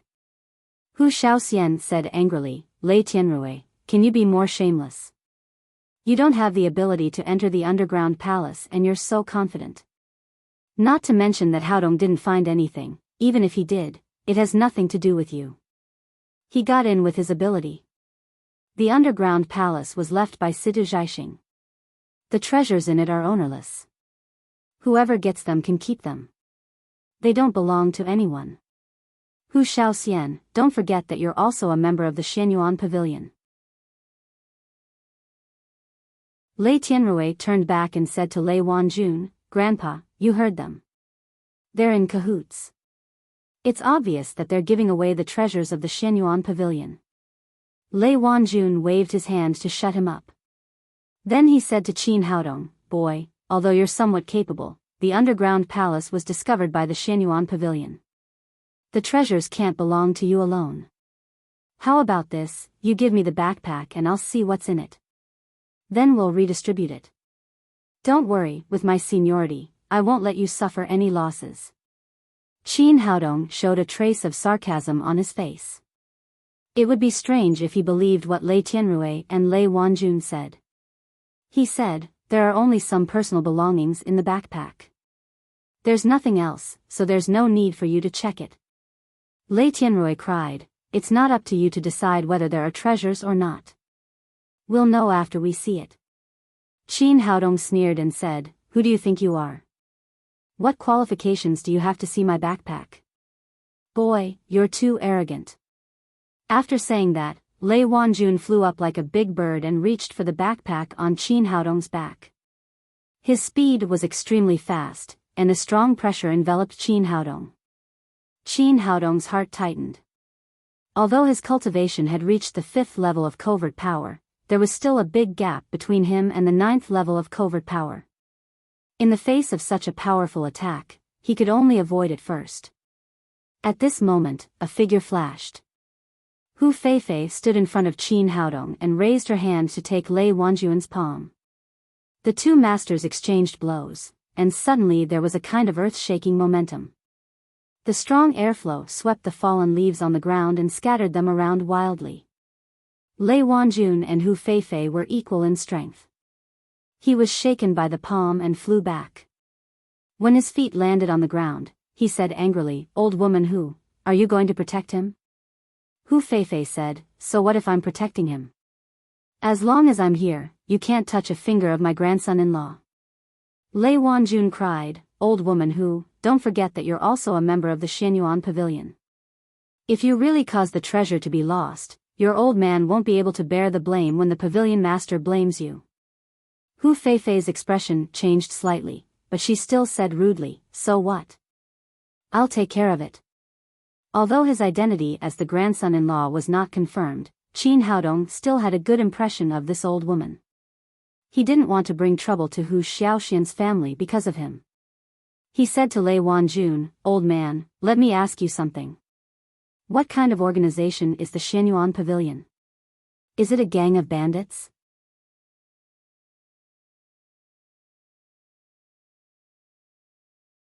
Chapter 228. Lei Wanjun said, Nonsense. The Xianyuan Pavilion is a special department of Huaxia. How could it be a den of bandits? Qin Haodong said with a smile, Since it's not bandits, it's easy. How about we talk sense?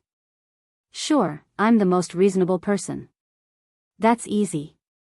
Qin Haodong said as he took out a stack of IOUs and said to Lei Wanjun, Please have a look. These are the IOUs written by your people. Each of you is 10 million, and the other one is 5 million with a 50% discount. That's 45 million in total. Is it okay for me to ask for the money now? Lei Wanjun was stunned. But he had just talked sense.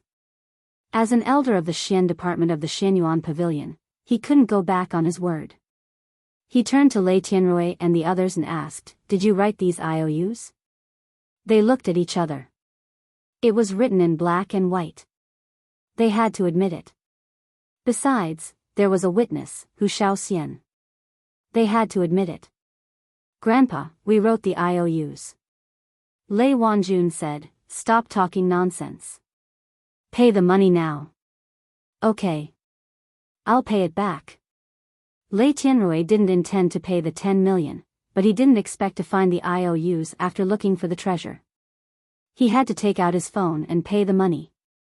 After him, Xie Ziden paid 5 million. Then Zhao Qinkuan, Dong Sihai and Wang Yuanqing each paid 10 million. After Qin Haodong took the money, Lei Wanjun looked at him and said, "Now that you've paid the money, what else do you have to say?" Qin Haodong nodded with satisfaction. Then he took the backpack off his back and said, "Since you've paid the money, let's continue to reason. This bag is mine. I said there's no treasure inside, but you insist. How about this? I'll sell it to you, and you can buy it.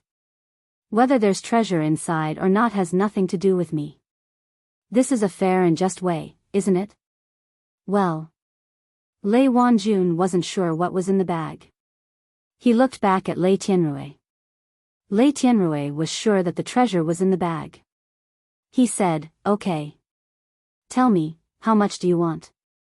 Since you said there was treasure, the price of the treasure must be higher. 100 million yuan, no less." 100 million? Isn't that too much? Lei Tianrui said awkwardly. As a son of a rich family, although he had some money, he was blackmailed by Qin Haodong. Now there was only 100 million in his account. If he really spent it, he would become a pauper. Qin Haodong said, "Not a penny less. You said that the bag is a treasure. If you take out 100 million yuan, it's yours. If you can't, then forget it." Hu Shaoxian said, "Lei Tianrui, I told you that there's nothing in the cave, and there's no treasure in this bag." The more they talked like this, the more Lei Tianrui thought they were trying to scare him away with 100 million. So he gritted his teeth and said, "You must keep your word. If I really give you 100 million, you must give me the backpack." Qin Haodong said, "Of course, Senior Hu and Senior Lei are watching.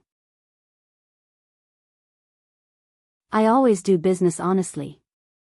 I'm a man of my word." Lei Tianrui said, "I'll pay 100 million. Now give me the bag." Qin Haodong said, "That won't do. If you take the bag and find there's nothing in it, what if you go back on your word and refuse to pay? Senior Lei's cultivation is so high that I can't do anything about it." Lei Wanjuan's face darkened and said, "What do you mean? Do you think I, an elder, will go back on my word?" Qin Haodong said with a smile, "I don't know whether you'll go back on your word or not. If you want to buy it, pay first. Anyway, I can't run away with you here. And Senior Hu will be the witness. If I go back on my word, she won't agree." Lei Wanjun turned to Lei Tianrui and asked, "Are you sure you want to buy it?" The implication was that Lei Tianrui was sure that there was treasure in the bag. "Don't worry, Grandpa. They must have hidden it in the bag. Now they're bluffing." Lei Tianrui took out his phone and said to Qin Haodong, "I'll pay for it. From now on, you're not allowed to touch this bag." With Lei Wanjun present, he was not afraid that Qin Haodong would go back on his word. He directly transferred 100 million yuan to Qin Haodong. After transferring the money, he said proudly, "Boy, let's see what else you can say now." After receiving the money, Qin Haodong smiled and took 2 steps back. He said, "Deal. We're done. From now on, this bag is yours." Seeing that Qin Haodong was still relaxed without any reluctance, Lei Tianrui had a bad feeling in his heart. He grabbed the bag and opened the zipper. The first thing he took out was a diaper. Then he took out the second one, which was also a diaper. He was a little dumbfounded. He took things out of the bag one after another. In addition to the diaper, there were also pacifiers, milk bottles, and toilet paper. Lei Tianrui looked unwilling. He didn't spend 100 million yuan on these things, did he? He continued to dig down, but this time, after searching for a long time, he still couldn't find anything. He could see the bottom of the backpack, and there was nothing inside. He looked crazy and shouted, "Impossible, it's impossible. Treasure, where did you put it?" He used to think that the bag was a treasure, but now it seemed that it was not. There was no treasure at all. Qin Haodong said jokingly, "I told you there was no treasure in the bag. You can't blame others for buying it."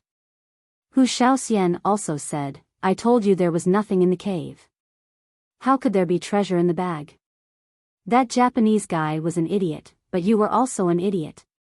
Impossible, it's impossible. You must have hidden the treasure somewhere else." Lei Tianrui still couldn't believe everything in front of him. He was sure that Qin Haodong had treasures.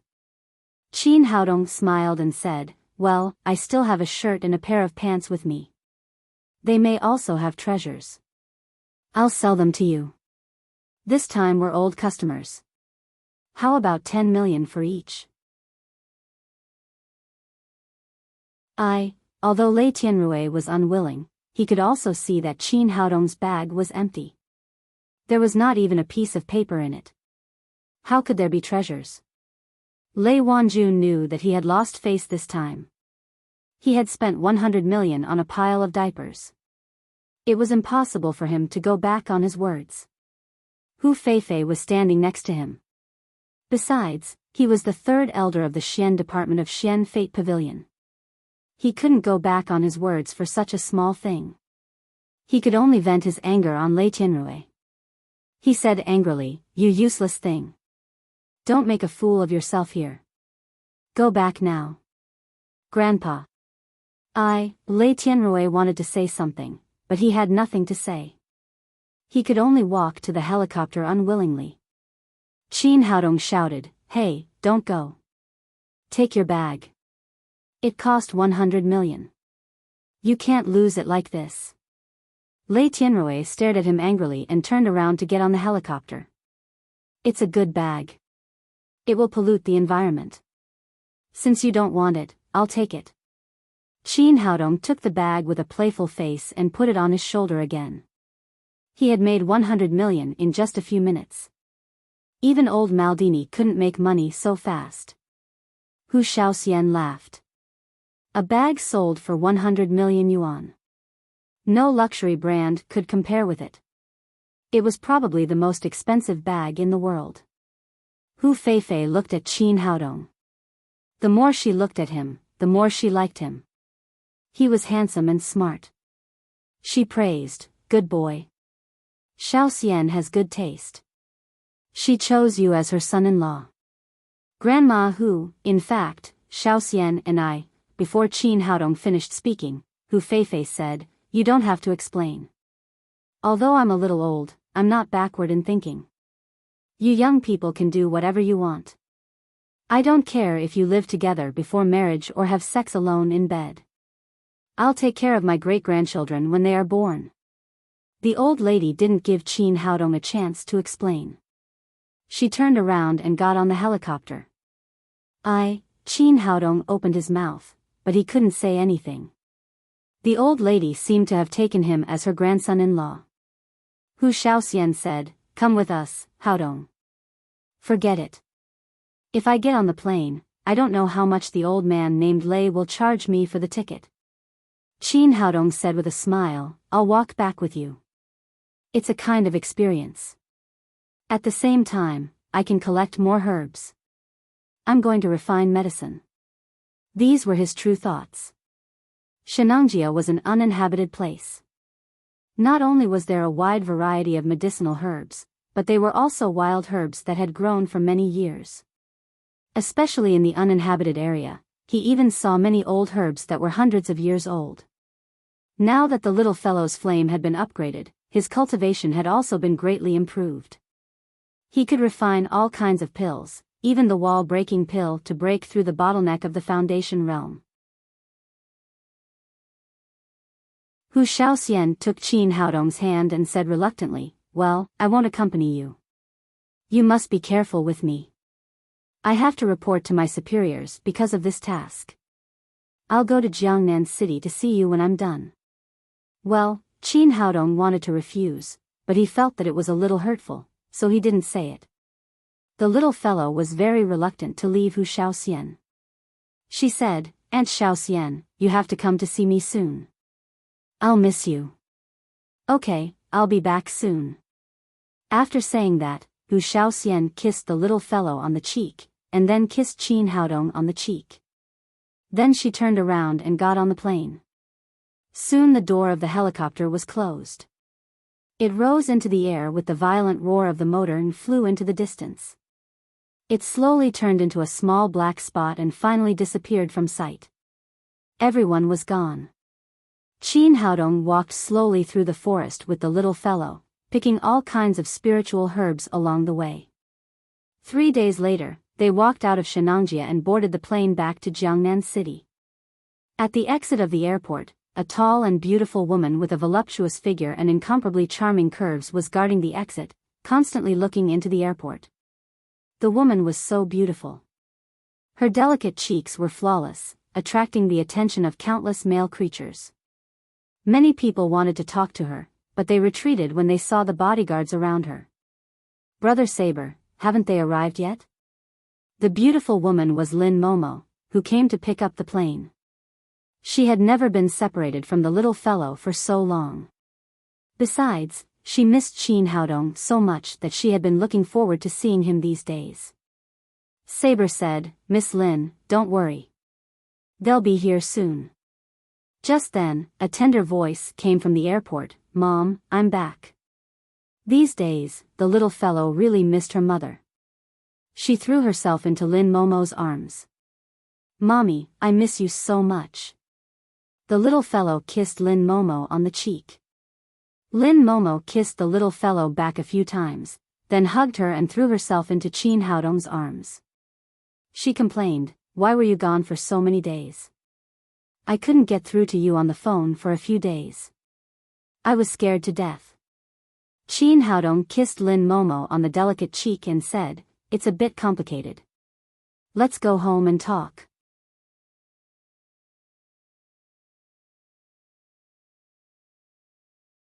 Chapter 229. The little fellow didn't stick to Qin Haodong.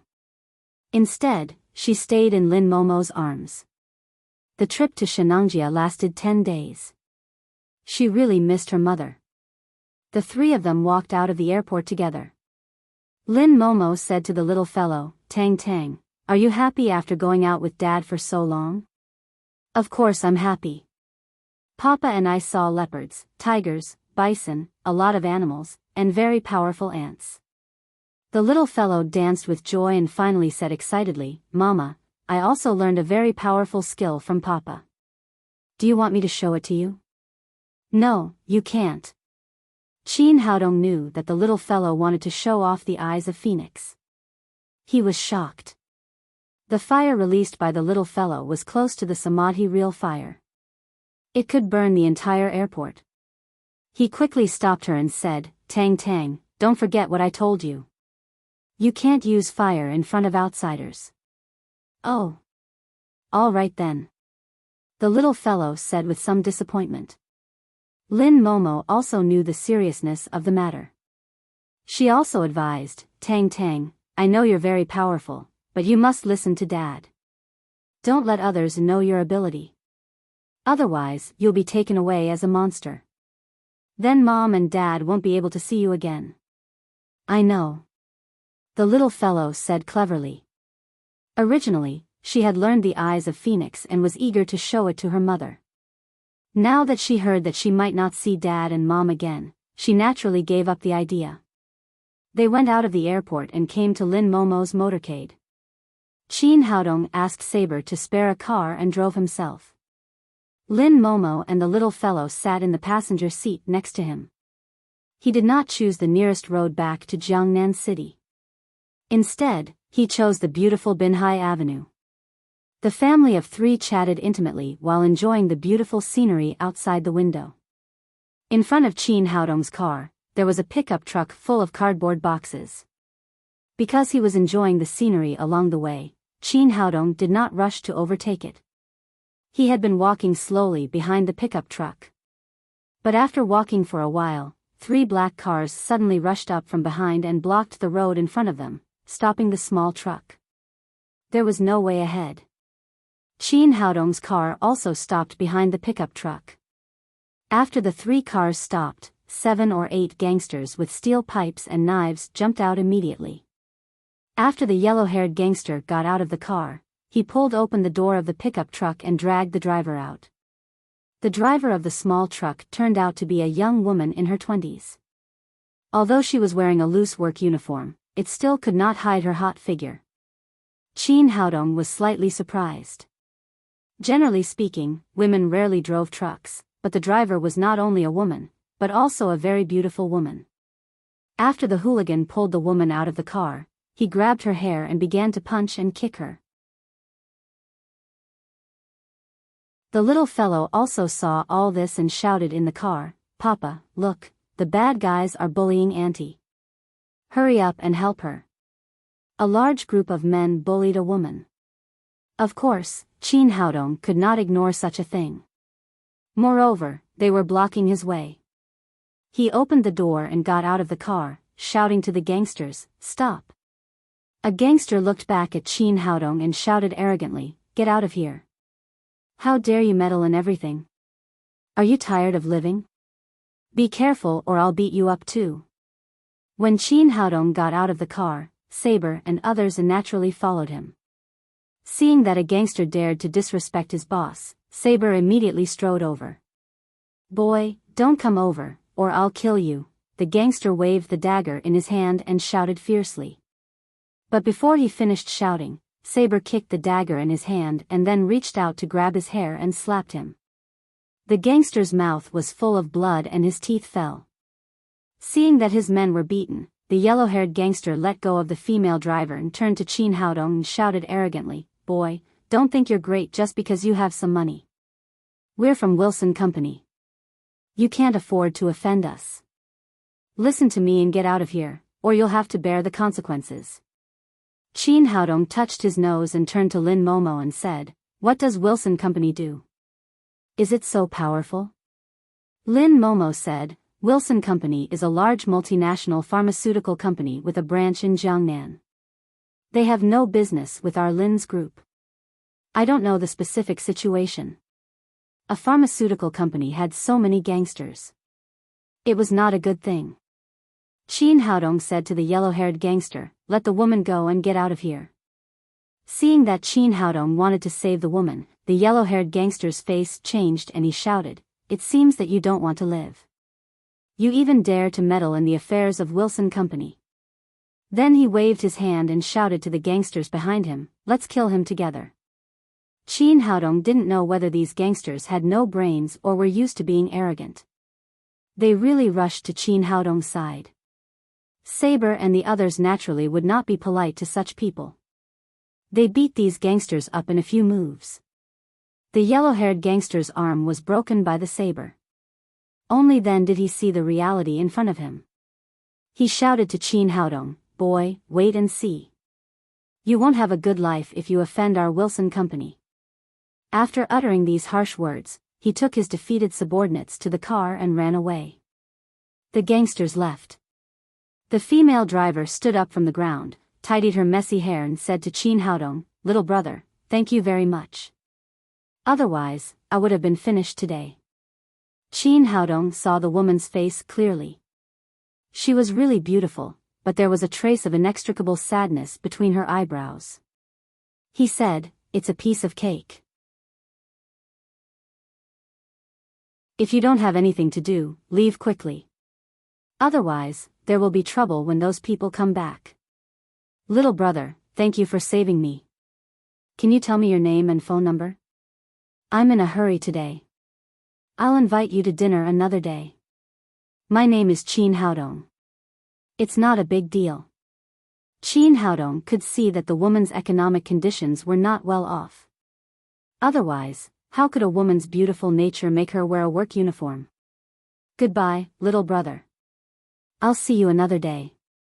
The woman seemed to be really in a hurry. She didn't ask Qin Haodong's phone number. She turned around and was about to leave. But after a few steps, she suddenly turned around and said excitedly, "Your name is Qin Haodong. Are you the medical sage?" Qin Haodong was slightly surprised. He didn't expect that the woman knew him. He said, "It's me. Medical sage, I beg you, please save my daughter." The woman knelt down in front of Qin Haodong and burst into tears. Qin Haodong helped the woman up and said, "Don't worry. Tell me slowly." The woman said, "Medical sage, my name is Lu Yage. I have a 5-year-old daughter who has been suffering from leukemia for 3 years. Because of the child's illness, I often read news about doctors on the internet. I know that you are the medical sage and that you can cure old Maldini's illness without surgery. Your medical skills are superb. You are a miracle-working doctor. Please save my daughter. She is only 5 years old. You must save her." After Lu Yage finished speaking, she was already sobbing. As a mother, Lin Momo's heart was softened by her crying. She said to Qin Haodong, "Haodong, she is so pitiful. Please help her daughter." The little fellow also said, "Yes, Papa, please help this aunt and save that little sister." Qin Haodong naturally would not refuse this poor woman. Qin Haodong said, "You go back first. I'll go home after seeing the patient." Then he asked Saber and others to escort Lin Momo home, and he got in Lu Yage's pickup. Lu Yage sat in the driver's seat, wiped the tears from the corners of her eyes, and then began to start the car and drive forward. Seeing her skilled movements and good driving skills, Qin Haodong said, "It seems that you are an old driver. Have you been driving for a while?" Lu Yage said, "I've been working to earn money since Nyonyo was ill. It's been almost 3 years." Qin Haodong asked curiously, "Shouldn't a woman choose a service industry to work? And I think you look like a person with higher education. How did you become a driver?" "You're right. I graduated from Jiangnan College of Foreign Languages and worked as a translator in a foreign company. But the time requirement for translation is very high. I must be present when others have something to do. After the child was ill, my time could not be guaranteed. After several consecutive absences, I was fired. At first, I also tried the service industry. First, I earned little, which was not enough to see a doctor for my child. Second, I was often harassed in the service industry. Later, I simply bought a pickup truck to do transportation. Although it was hard, I earned a little more, and I didn't have to worry about being harassed." Qin Haodong still understood this point. A woman who was too beautiful was also troublesome. At the same time, he also had a little admiration for Lu Yage. It was really rare for a woman who could completely rely on her face to earn money by her own hands. "Why are you making money alone? Where's the child's father?" "Her father?" Lu Yage's face showed a trace of sadness and sarcasm. "He originally disliked me for having a girl. On the day he knew that Nyonyo had leukemia, he disappeared, and there is no news from him until now." After listening to her, Qin Haodong sighed secretly. It seemed that Lu Yage really had a taste of a beautiful woman's life. She was unlucky. Her daughter was ill, and she met such a scumbag. Feeling that this topic was a little heavy, Qin Haodong said again, "What's the matter with those gangsters just now? Why are they looking for trouble with you?" "They are from Wilson Company. The reason why they are looking for trouble with me is that I robbed their way of making money." Lu Yage began to tell. Wilson Company is a well-known large pharmaceutical company in the world. Their best medicine is called Constantine, which is currently an effective medicine against leukemia. But this kind of medicine is too expensive in Huaxia. A bottle costs more than 20,000 yuan, and it takes about a month to take it. If you take the generic medicine from Tianzhu, the price is 200 yuan a bottle, which is 100 times the price difference. Why is there such a big difference? As a doctor, Qin Haodong was also shocked by the more than 20,000 yuan a bottle of medicine. He asked, what about the effect? The generic medicine should not be as good as the original medicine, right? Lu Yage said, there is almost no difference in the effect. It can effectively inhibit the development of leukemia. Qin Haodong asked, in this case, why are they selling it so expensive? Lu Yage said, the reason why Constantine is sold so expensive, on the surface, on the one hand, is because of the patent fee, on the other hand, because there are too many middlemen, increasing the price layer by layer. From the root point of view, it is because these pharmaceutical companies do not aim at curing diseases and saving people at all. They have only one goal, which is to maximize profits. As long as they can make money, they don't care about the lives of ordinary people.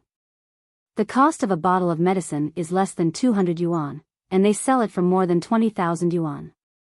Leukemia patients need such a bottle of medicine every month. In 12 months a year, there are more than 4 million leukemia patients in Huaxia, which is an astronomical figure.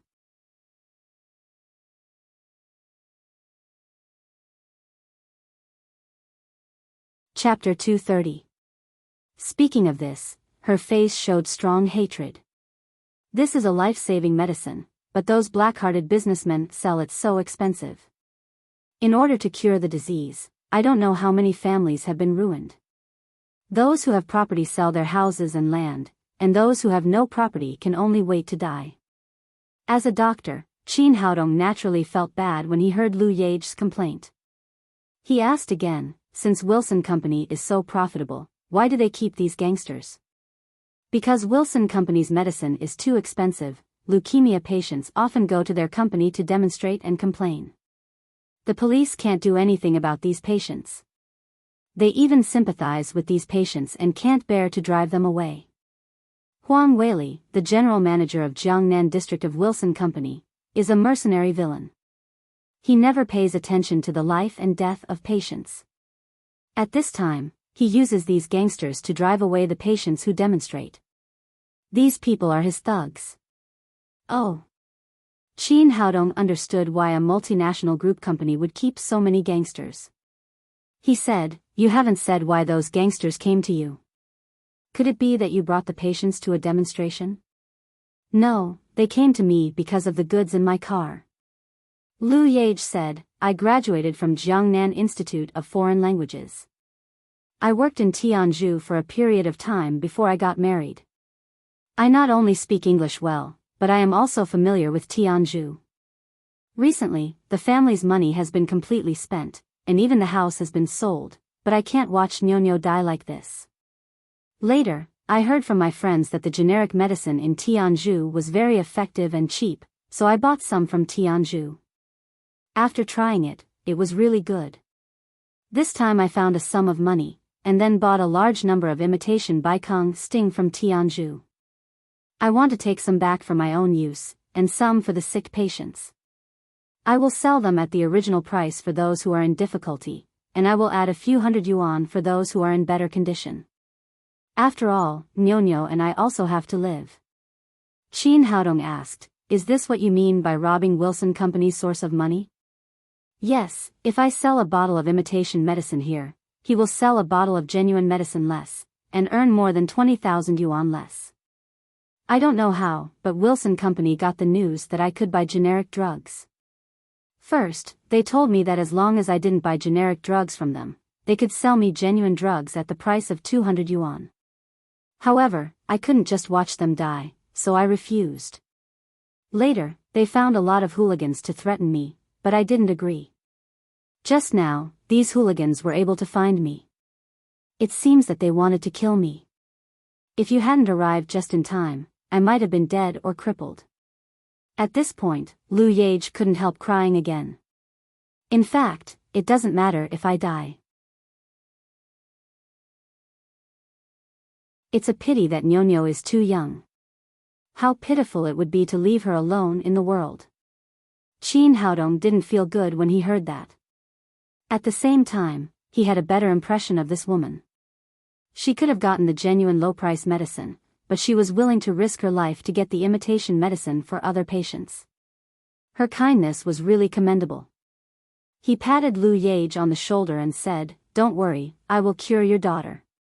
"Really, Dr. Qin, can you really cure my daughter?" Lu Yage asked with tears in her eyes, full of maternal love and hope. "Of course it's true. I have cured a child with leukemia before. He is recovering well now, just like a healthy child." "Thank you, Dr. Qin. Nyonyo is finally saved." Lu Yage cried excitedly again, but this time she cried with joy. They had been suffering for so many years, and now they finally saw hope. After calming down, she wiped the tears from the corners of her eyes, and then suddenly accelerated. She wanted to take Qin Haodong back to her home as soon as possible, so that her daughter could be relieved of her pain as soon as possible. Lu Yage's home was in a small courtyard on the outskirts of the city. Although it was a little far from the urban area, the rent was cheap. When the truck drove into the yard, there were already more than a dozen people waiting there, including young people, old people, and a lame man with crutches. Their faces were not good. Qin Haodong could see at a glance that these people were lack of blood and qi, and they were all leukemia patients. "Back, Yage is back." After seeing the pickup truck, these people, who had been lifeless, showed a look of excitement on their faces, and they all saw hope. When the truck was parked, Lu Yage got out, and these people immediately gathered around. A middle-aged man asked, "Yage, how is it? Did you get the goods?" "Yes, Yage, my medicine has been off for 3 days. I'm waiting for you to save my life," the lame man said eagerly. "Don't worry, the medicine is in the car, enough for you. Everyone unload the car first and help me send it to the warehouse. We'll distribute the medicine later." After Lu Yage finished speaking, she began to ask everyone to unload the car together. Many people made light work. Soon the whole car of medicine was sent to a small warehouse next to it. "Yage, when will the medicine be distributed? I must buy more this time," the middle-aged man said. His name was Ma Sanbao, and he had leukemia for 8 years. Before, because he couldn't buy generic medicine, he took medicine and lost all his money. His wife also divorced him.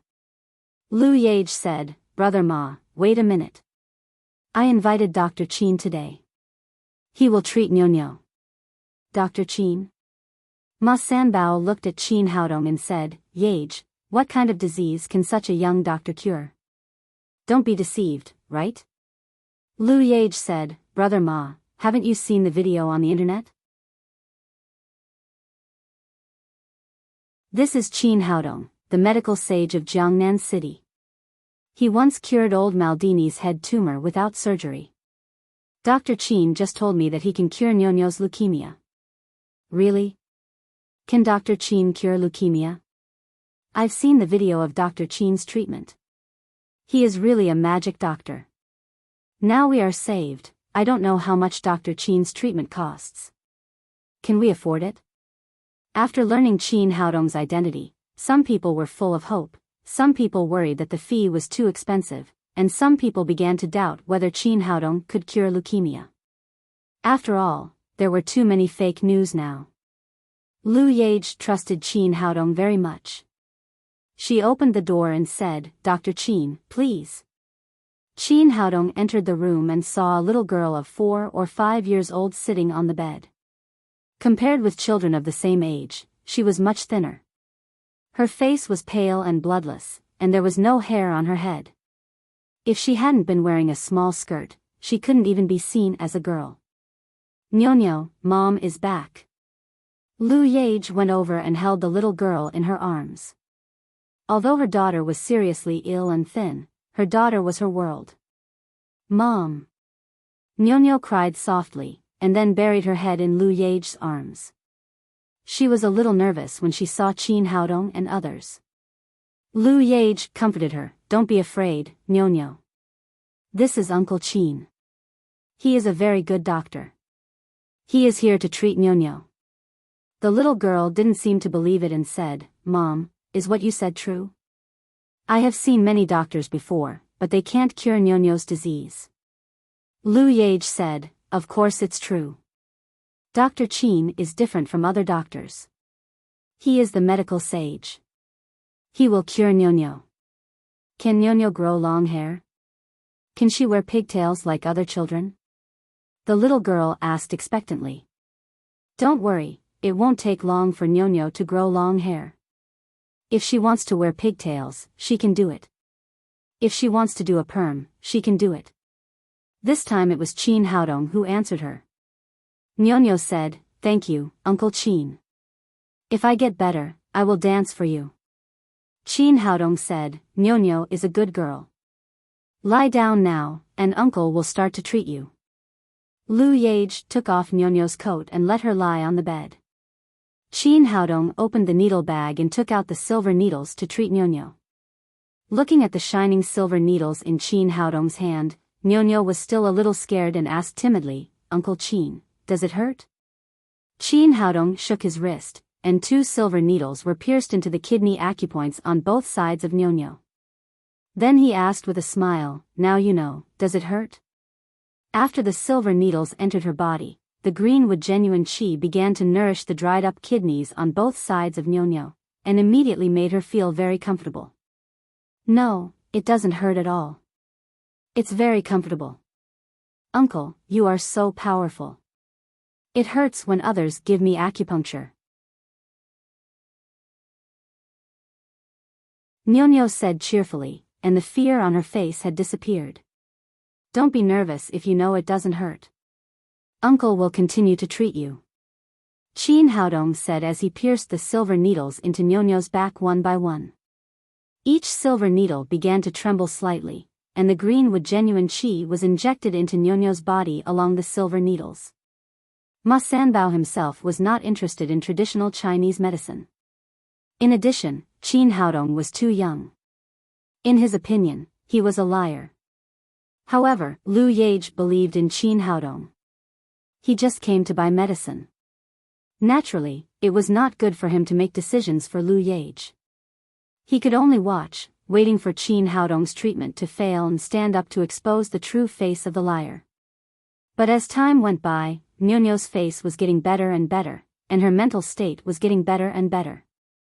The paleness of leukemia on her face was getting lighter and lighter, and on the contrary, there was a touch of red. What the hell is going on? He couldn't believe that a few silver needles could cure diseases, but the fact was in front of him, and he couldn't find any reason to refute it.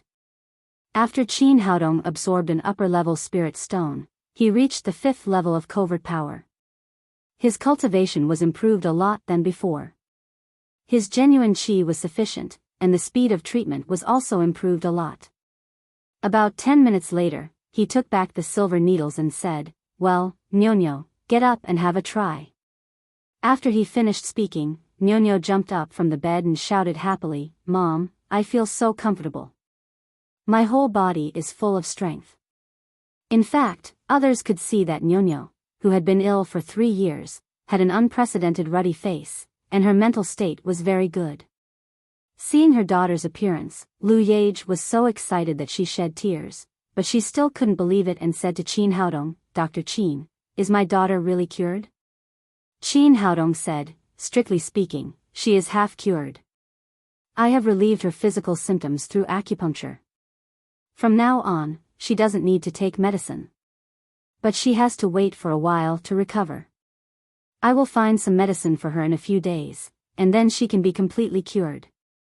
After Ma Sanbao saw it with his own eyes, he now completely believed in Chin Haodong's medical skills. He said excitedly, Dr. Chin, how much does it cost to treat leukemia? I still have 100,000 yuan. Is it enough? If you can take it, as long as it helps me to treat the disease. Hearing what he said, Lu Yage also reacted and said, yes, Dr. Chin, you cured my daughter. How much does it cost?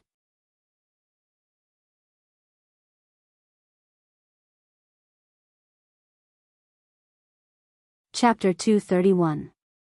After Lu Yage asked, others looked at Chin Haodong nervously. At this time, these people had seen the hope of curing their leukemia, but if Chin Haodong asked too high a price, they could do nothing. Chin Haodong smiled and said, it's not easy for you to take care of a child alone. I treat Nyonyo for free. Thank you, Dr. Qin. Thank you so much. Lu Yage was extremely grateful. She had sold her house to treat her daughter's illness over the years. She was in debt and was really in a desperate situation. She was about to kneel down and kowtow, but was pulled up by Qin Haodong. Poor children matured early. Although Nyonya was only 5 years old, she was very sensible. She said to Qin Haodong, "Uncle Qin, let me dance for you." After saying that, she tiptoed and jumped on the bed. Because of her family's financial difficulties, she did not learn dance professionally. She learned it completely from the TV. However, the little lass was indeed talented in this area. She danced methodically and looked very good. Lu Yage and Nyonya were happy, but other people were still worried. Qin Haodong could give the poor mother and daughter free treatment, but could he give them free treatment? Normally, it was absolutely impossible. Ma Sanbao licked his dry lips and said, "Dr. Qin, we also have leukemia. We also want to ask you to save our lives. How much does it cost? If we can afford it, we will treat it. If we can't, we will think of other ways." When Qin Haodong was about to speak, his cell phone rang. It was Guo Feng, the director of the Cultural Relics Appraisal Association. He motioned Ma Sanbao and others to wait for a moment, and then picked up the phone. "Brother Qin, you finally got through. I've been worried about you these days." As soon as the phone was connected, Guo Feng's eager voice came from the other side. "Director Guo, what's the matter?" Qin Haodong had a good impression of Guo Feng, and he got along well with him several times. Guo Feng said, "Brother Qin, I need your help with something, but it's a bit complicated." "Where are you?" "I'll come to you." "Well, I'll send you the coordinates." Qin Haodong hung up and sent the coordinates of Lu Yage's home to Guo Feng. When he finished, Ma Sanbao was about to ask again. Then he heard a noise outside. With a crash, the dilapidated door of Lu Yage's house was directly smashed from the outside. A middle-aged man of about 40 rushed in with a dozen black security guards. Ma Sanbao and the others who came to ask for medicine did not all enter the house. The cripple and another man who did not believe in traditional Chinese medicine were smoking and chatting outside. When they saw the middle-aged man, they immediately shouted, "Huang Weili, what are you doing?" The middle-aged man had a thick cigar in his hand. And wore a famous brand suit. He looked a little oily.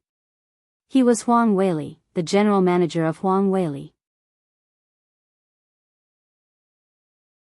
Huang Weili blew a smoke ring and said with a proud face, "Where is Lu Yage, the bitch? Let her come out quickly, or I'll burn her chicken coop." When the people in the room saw Huang Weili coming, they all rushed out. "Huang Li is out. Ha. In, Nyo," he said. Huang Hao, you are not welcome in my house. Get out of here. Look at this broken house of yours. Even my dog kennel is better than yours. If you didn't invite me, I wouldn't have come." Huang Weili said disdainfully, "I don't want to talk nonsense with you. Hand over the fake medicine you got, or don't blame me for being rude." Everyone understood that this guy came for the batch of medicine that Lu Yage had just brought back. Lu Yage said, "I don't know what you're talking about. I don't have medicine at home." Although Nyonyo's illness had been cured by Qin Haodong, she had spent 300,000 yuan to buy these Baikong sting from Tianzhu, and Ma Sanbao and others were still waiting. She couldn't give them to Huang Weili and others for nothing. "Bitch, you dare to be stubborn when you're about to die." Huang Weili waved his hand and said to his men, "Break the truck and see if there's anything inside." The security guards behind him had been prepared. They were all carrying sledgehammers, pliers and other tools in their hands. They got the order and knocked open the truck's compartment. They found that it was empty and there was nothing inside. The head of security turned around and said, "Manager, there's nothing in the truck. It must have been unloaded." Huang Weili looked at Lu Yage and cried, "Bitch, tell me where you hid the medicine." "I said, there's no medicine at all," Lu Yage said firmly. But the people behind her were different. These medicines were their lives.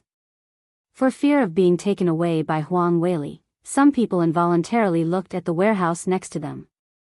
Even some people had slowly moved there and blocked the door of the warehouse with their bodies. Huang Weili was also an old fox. How could he not see that the medicine was in the warehouse? He pointed to the door of the warehouse and shouted to the head of security, "Break it for me and see what else they have to say." More than a dozen security guards immediately rushed to the warehouse like wolves and tigers. Although Ma Sanbao and others wanted to stop them, they were ill all year round. How could they be the opponents of these strong security guards? They were quickly scattered to one side. The head of security swung the sledgehammer in his hand and directly smashed a hole in the door of the warehouse. Just as he was about to hammer again and smash the door of the warehouse directly, he suddenly felt his neck tighten, and then the whole person flew out. Of course, it was Qin Haodong who did it. He couldn't stand the rogue behavior of Wilson Company. He put down all the security guards to the ground in a few seconds. Huang Weili was still arrogant and winning. In his opinion, these patients could not be opponents of his security guards at all. As long as he got this batch of medicine, a large sum of money would inevitably flow into his pocket. But he never dreamed that the more than a dozen security guards he had brought would be beaten by this young man in the blink of an eye and crawl all over the ground. Seeing Qin Haodong coming to him, he took 2 steps back in panic and cried, "Who are you? What are you doing? I told you that it's illegal to hit people." Qin Haodong said coldly, "Don't care who I am. Get out of here with your people." Since Qin Haodong didn't do anything to him, Huang Weili's heart finally calmed down. He shouted, "Boy, I'm telling you, I'll call the police. If you dare to touch me, the police will take you in." Qin Haodong frowned and was about to throw the guy out. At this time, a siren sounded and 2 police cars drove into the small yard.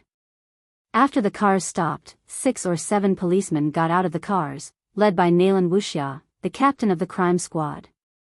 Nailan Wuxia got out of the car and saw Qin Haodong at a glance. She was slightly stunned. This guy had disappeared quietly for more than 10 days and couldn't be contacted by phone. Now he finally came out. But now she was on official business, so she just glared at Qin Haodong and didn't rush to greet him. Seeing the police coming, Huang Weili immediately had a backbone. He ran to Nailan Wuxia with a charming smile and said, "Captain Nailan, you're here. These unruly people are unreasonable. We can't do without the help of the police." Lu Yage said angrily, "Who are you calling unruly people? You brought people to smash the door of my house. You brought people to smash the warehouse of my house. You are robbing. How can you say we are unruly people?" Huang Weili said arrogantly, "Lu Yage, you know what's going on. You brought back so many fake medicines and caused great losses to our company. 1 bottle is more than 20,000 yuan. You brought back so many fake medicines. How many years can you be sentenced to? I don't think you can get out of it in your life." Turning around, he said to Nailan Wuxia with a flattering face, "Captain Nailan, don't be fooled by this woman's appearance. She's actually a fake medicine dealer. Fake medicine is not a trivial matter. She may die if she takes it." Ma Sanbao cried, "Huang Weili, don't talk nonsense. The medicine brought back by Yage is no worse than your medicine. We rely on this medicine to save our lives. How can it be fake medicine?" Huang Weili cried, "Only the Baikong sting produced by our company is authentic medicine. Other channels are fake medicine. Lu Yage secretly got it from abroad. If it is not fake, what is it? You have the nerve to say that your company's medicine is authentic. The medicine of Yage costs 200 yuan a bottle. You all charge more than 20,000 yuan a bottle, and the effect is the same. You are a black-hearted enterprise. If your medicine is cheaper, who will go abroad to get medicine? If you don't let us take the medicine, do you want us to wait for death? That's right. The medicine produced by you can only take more than 20,000 yuan for a month. How can we poor people afford it? His words, like a bomb thrown into the toilet, immediately aroused public indignation. The patients in the hospital stood up to refute with righteous indignation.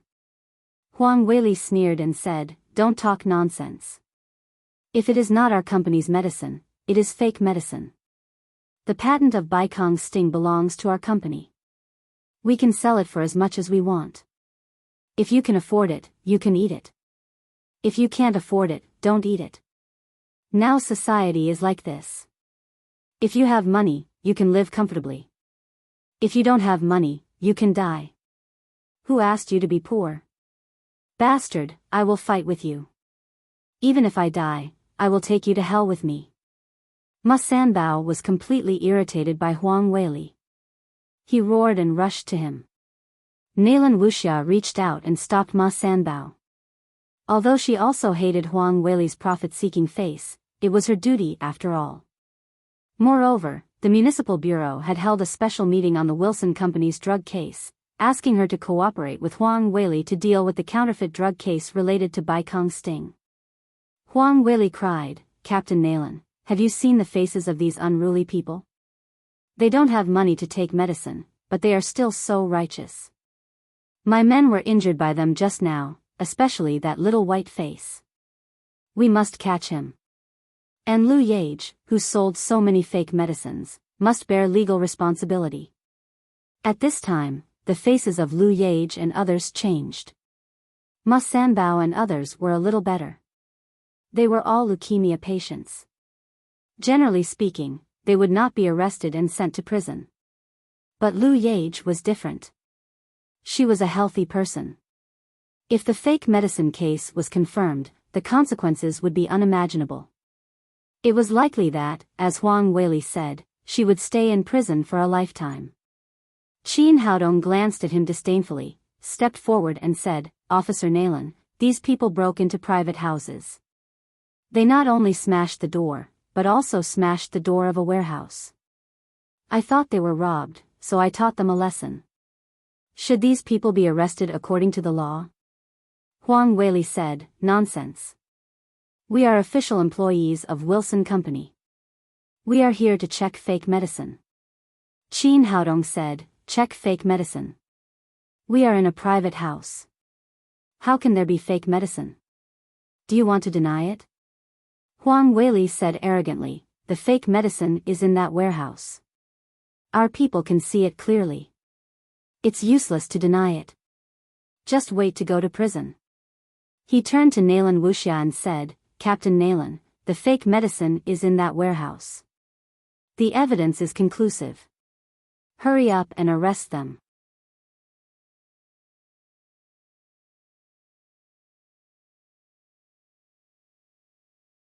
Chapter 232. Nalan Wuxia was a little entangled. She had always been impartial when it came to illegal crimes, but now she had a feeling that she couldn't bear it. She had made a serious investigation into the counterfeit drug case of Wilson Company. From the legal point of view, these Baikong Stings smuggled from Tianzhu were indeed counterfeit drugs. But from the perspective of efficacy, these generic drugs were no worse than genuine drugs. Each pill could prolong the life of leukemia patients for one day. In the final analysis, Wilson Company's drugs were too expensive. A bottle cost more than 20,000 yuan, which was simply sucking the blood of ordinary people. Leukemia patients really had no choice but to take risks. Otherwise, who would be willing to buy generic drugs when there was genuine drugs? From the perspective of survival, these leukemia patients just worked hard to survive. What was wrong with them? Because of this, she had turned a blind eye to the counterfeit drug case these days. She had not arranged the police to investigate the clues related to Baikong Sting at all. But now she couldn't. The staff of Wilson Company had found the counterfeit drugs and caught them in the act, forcing her to deal with it. After all, Wilson Company was a large multinational company. From the official point of view, the interests of others must be protected. This was also the task assigned by the meeting of the Municipal Bureau. She believed that what Huang Weili said was true. The generic drugs that Lu Yage brought back must be hidden in that warehouse. But if these drugs were really seized, then the eager leukemia patients in front of her might say goodbye to the world. From this point of view, she would become the murderer of these people. Nalan Wuxia had been a policeman for so many years, but she had never been so entangled as she was now. Huang Weili seemed to see her thoughts. He slowly stopped smiling and said in a cold voice, "Captain Nalan, you don't want to use your power for personal gain, do you? Now there are stolen goods. If you can't protect the legitimate interests of our Wilson Company, we will complain to the Municipal Public Security Bureau and even Jiangnan City about your police inaction." Qin Haodong also saw Nalan Wuxia's embarrassment. He stepped forward and said with a smile, "Officer Nalan, if you want to check, just check it. Isn't it just a warehouse? We are selfless and can check at will." Seeing Qin Haodong's confident eyes, Nalan Wuxia was no longer entangled. She said, "In this case, open the warehouse and let us have a look." "No problem. It's the duty of every Huaxia person to cooperate with the police." Qin Haodong turned to Lu Yage and said, "Give me the key to the warehouse, and I'll open the door." Ma Sanbao said nervously, "Dr. Qin, you can't open this door." The other leukemia patients also shouted, "Yes, Dr. Qin, we can't open this door." Qin Haodong smiled. "What's wrong with you?" "There's nothing in our storeroom, and there's no fake medicine either. Why should we be afraid of them looking?" Ma Sanbao and others were a little confused. Did Dr. Qin lose his memory? He had just sent the generic medicine into the storeroom with everyone else. Had he forgotten about it so quickly? Lu Yage also knew that it was impossible not to open the door today. She took a deep breath and whispered to Qin Haodong, "Dr. Qin, I beg you one last thing. If I am arrested and put in prison, please help me bring up Nyonyo. I will repay your kindness even if I have to do anything in my next life." "What are you talking about? Trust me, nothing happened between us." Then Qin Haodong took the key from Lu Yage's hand and stepped towards the storeroom. When the key was inserted into the keyhole, all the patients with diabetes were worried. Some people sighed because they could not eat meat, and some people were sad because Lu Yage was about to face prison. Qin Haodong didn't seem to notice this. He unlocked the door, then opened the door, turned to Nalan Wuxia and Huang Weili, and said, "Officer Nalan, have a look. Is there any fake medicine in this storeroom?" After saying that, he retreated to the side and let the door open. Seeing that Qin Haodong was so confident, Nalan Wuxia was also a little confused. Could it be that Huang Weili's people were wrong? Was there really nothing in the storeroom? She strode into the storeroom. Although the light inside was a little dim, she could still clearly see that the storeroom was empty. There were only a few flies flying around, but not even the shadow of a pill could be seen. Huang Weili followed Nalan Wuxia closely. When he saw the empty storeroom, he suddenly looked confused. Just now his men saw these people move the medicine into the storeroom with their own eyes. How could there be nothing? Lu Yage had been ready to be handcuffed, waiting for Huang Weili's people to move out the medicine one by one, and then convict her according to the price. But after waiting for a long time, there was no response at all. She couldn't help but come over with those patients with diabetes. When she saw the empty storeroom, she thought she was dreaming and couldn't close her mouth. She knew very well how many medicines there were. They were 300,000 yuan in total. A bottle cost 200 yuan, a box of 50 bottles, and there were 30 boxes in total. Obviously, these medicines had been moved into the storeroom, but now there was no trace of them. It was really strange. Qin Haodong came to Huang Weili with a sneer and said, "Manager Huang, do you want me to find you a shovel to dig the ground and have a look? Since it is not in the storeroom, it must be in the room." Huang Weili said to Nalan Wuxia, "Officer Nalan, these people are very cunning. They must have hidden the medicine in the room." The information he got was very accurate. Lu Yage did bring back a large number of imitation Baikong sting. Otherwise, he would not have sent gangsters to intercept it first, and then sent people to stare near Liu Yage's home. This time, Liu Yage had confidence. She knew very well that the medicine was not in the room. She said loudly, "Since you doubt it, go to the room and check wherever you want." Soon, Nalan Wuxia came out of the room with her people and stood in the yard again. The result was obvious. They saw nothing. Nalan Wuxia secretly breathed a sigh of relief. Finally, she didn't have to worry about it anymore. She said to Huang Weili in a cold voice, "Manager Huang, is this what you mean? Why didn't I see the fake medicine?" Huang Weili was completely dumbfounded. He turned back and called a small security guard. He slapped him in the face and scolded, "Didn't you say you saw it with your own eyes? Where is the medicine? Where is the medicine?" The small security guard covered his face and said, "Manager, I did see it, but he had been staying near Liu Yage's home and secretly watched with binoculars. He saw these people move the medicine into the warehouse. Who knew that the medicine would fly away, and there was nothing left? But your head. I'll skin you when I get back." Huang Weili slapped the small security guard again. He turned back and said to Nalan Wuxia with a flattering face, "I'm sorry, Officer Nalan.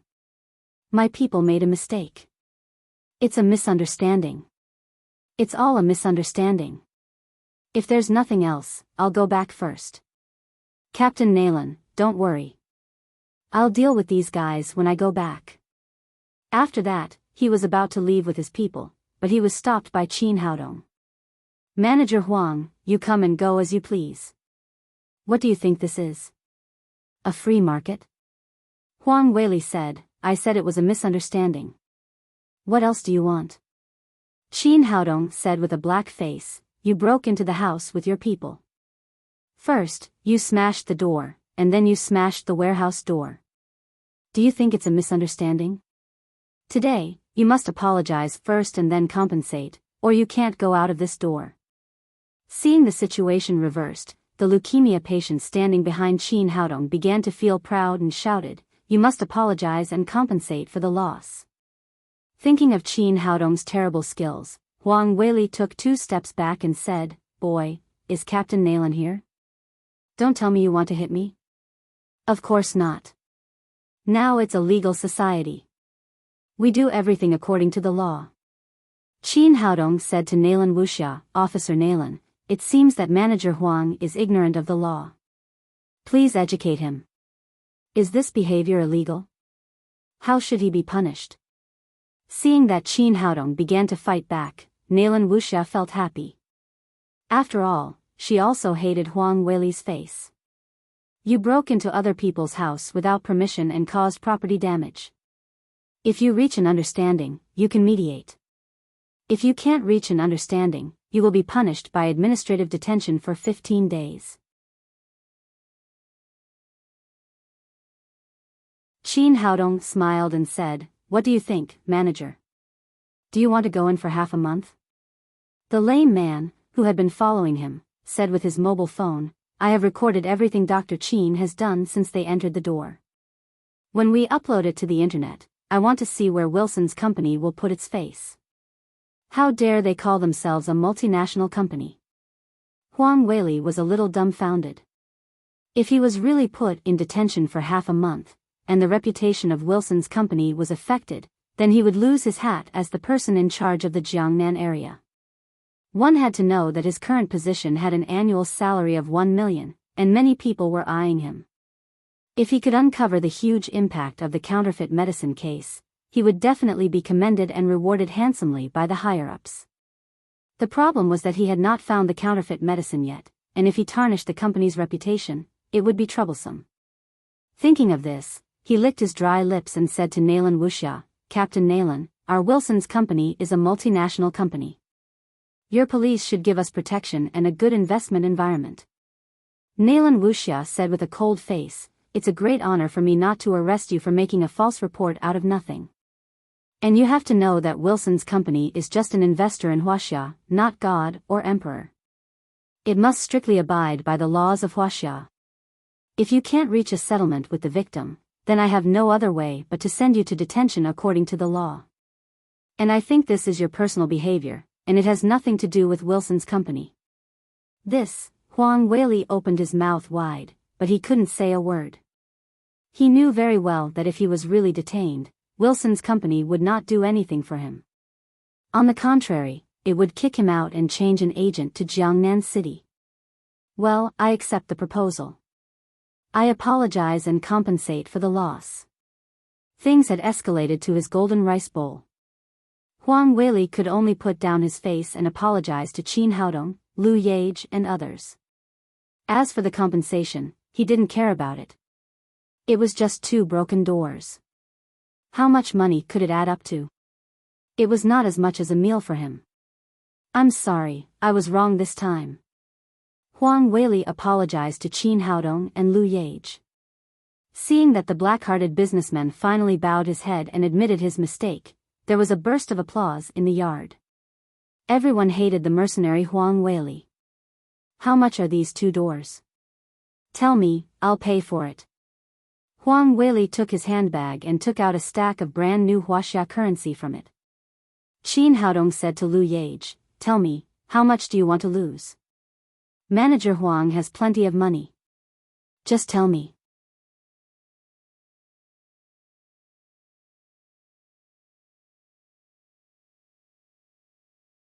Chapter 233. Lu Yage hesitated for a moment, stretched out 2 fingers and said, "This door costs 200 yuan. Qin Haodong was speechless. This woman was really kind. At this time, she only asked for 200 yuan. Although this broken door was not even worth 100 yuan, he had to make Huang Weili pay more. 200 yuan, right? Huang Weili looked disdainful. He directly pulled out 2 Huaxia currency and threw it on Lu Yage's face. Although Lu Yage was kind, it did not mean that she was weak. Otherwise, she would not be a woman to support a family. Huang Weili's disrespectful action immediately annoyed her. She said angrily, "Huang Weili, what are you doing?" Huang Weili smiled and said, "What am I doing? You said 200 yuan, and I gave you 200 yuan. Isn't this real Huaxia currency?" In his opinion, as long as money could solve the problem, it was not a problem. Lu Yage was about to say something, but she was stopped by Qin Haodong. "Elder sister, Manager Huang is right. Since they lost money, we should accept it happily." Huang Weili said proudly, "That's right. You've been struggling for so long. Isn't it just for a few money?" Qin Haodong said to Lu Yage, "Elder sister, leave the remaining door to me. I'll give you a reasonable price." "Oh. All right." Lu Yage nodded. She now had absolute trust in Qin Haodong. Huang Weili said disdainfully, "It's just a broken wooden door. It's as grand as it is. It's the same for all of you. Tell me, how much do you want?" Qin Haodong smiled and then stretched out 2 fingers. 200 yuan, right? You should have said it earlier. You've wasted so much of my time. Huang Weili said and drew out 2 more Huaxia currency. But he heard Qin Haodong say lightly, 200 yuan is right, but it's 2 million, not 200 yuan. What? 2 million? Are you right? Huang Weili was so excited that he almost bit his tongue. He turned to Nalan Wuxia and said, "Captain Nalan, you see, it's not that I don't want to compensate, but these people are obviously extorting. Even a golden door is not worth 2 million. Nalan Wuxia was amused, but she also felt that Qin Haodong had gone too far. It was already a sky-high price of 1 or 2,000 yuan for such a wooden door. It was unreasonable for him to ask for 2 million yuan. At this time, Qin Haodong said, "I have my reasons for asking for 2 million yuan. This is not blackmail. Our door is a pure antique. It is said that it is the toilet door of Emperor Kangxi of the Qing dynasty. It is Sister Lu's heirloom. Now it has been smashed by you. 2 million yuan is not much at all." Huang Weili shouted excitedly, "Nonsense. Can you be more funny? How can you say that such a broken door is an antique? You even said that it was the toilet door of Emperor Kangxi. You have to have evidence to back up your words. You are obviously blackmailing us. Who can prove that this is an antique? I can prove it. As he spoke, a middle-aged man walked in from outside the crowd. Who are you? What proof do you have? Although Huang Weili felt that the middle-aged man looked familiar, he couldn't remember where he had seen him for a moment. The middle-aged man took out a certificate from his pocket and said, I am Guo Feng, the director of the Jiangnan Antique Appraisal Center. Now I officially give you the appraisal result. This door is from the Qing dynasty, and it is indeed the toilet door of Emperor Kangxi. If it is valued, it is at least 3 million yuan. 2 million yuan is already very cheap for you. Guo Feng had been here for a while, but he saw that Qin Haodong had been busy, so he didn't come forward to talk. Everyone's attention was on Qin Haodong and Huang Weili, so no one noticed his arrival. Generally speaking, as an antique appraisal expert, every appraisal would be carefully considered. Otherwise, if the appraisal was wrong, it would greatly affect his reputation and he might lose his qualification as an expert. At this moment, if Guo Feng resolutely stood on Qin Haodong's side, a villain like Huang Weili must pay the price. Huang Weili almost choked to death. He just said that the other party was blackmailing, but he didn't expect that an expert would jump out to prove it, and he was the real director of the Antique Appraisal Center. Qin Haodong said, Did you hear that? Director Guo just said that 2 million yuan is already a discount for me. Pay up quickly. Seeing Huang Weili being fooled by Qin Haodong, the leukemia patients around were excited as if they were celebrating the new year. They shouted together, Pay up! Pay up quickly! I really don't have so much money. Huang Weili put away his wallet and said with a red face. No money, right? You don't have money, right? Then let's do business. Qin Haodong turned to Nalan Wuxia and said, Officer Nalan, the other party refuses to pay. It seems that we can't mediate. You'd better send him to the detention center. Nalan Wuxia understood and waved to the little policeman behind her. Wang, arrest him. The little policeman answered and took out the handcuffs to handcuff Huang Weili. Huang Weili hurriedly cried, Wait. Wait. I'll pay. I'm willing to pay.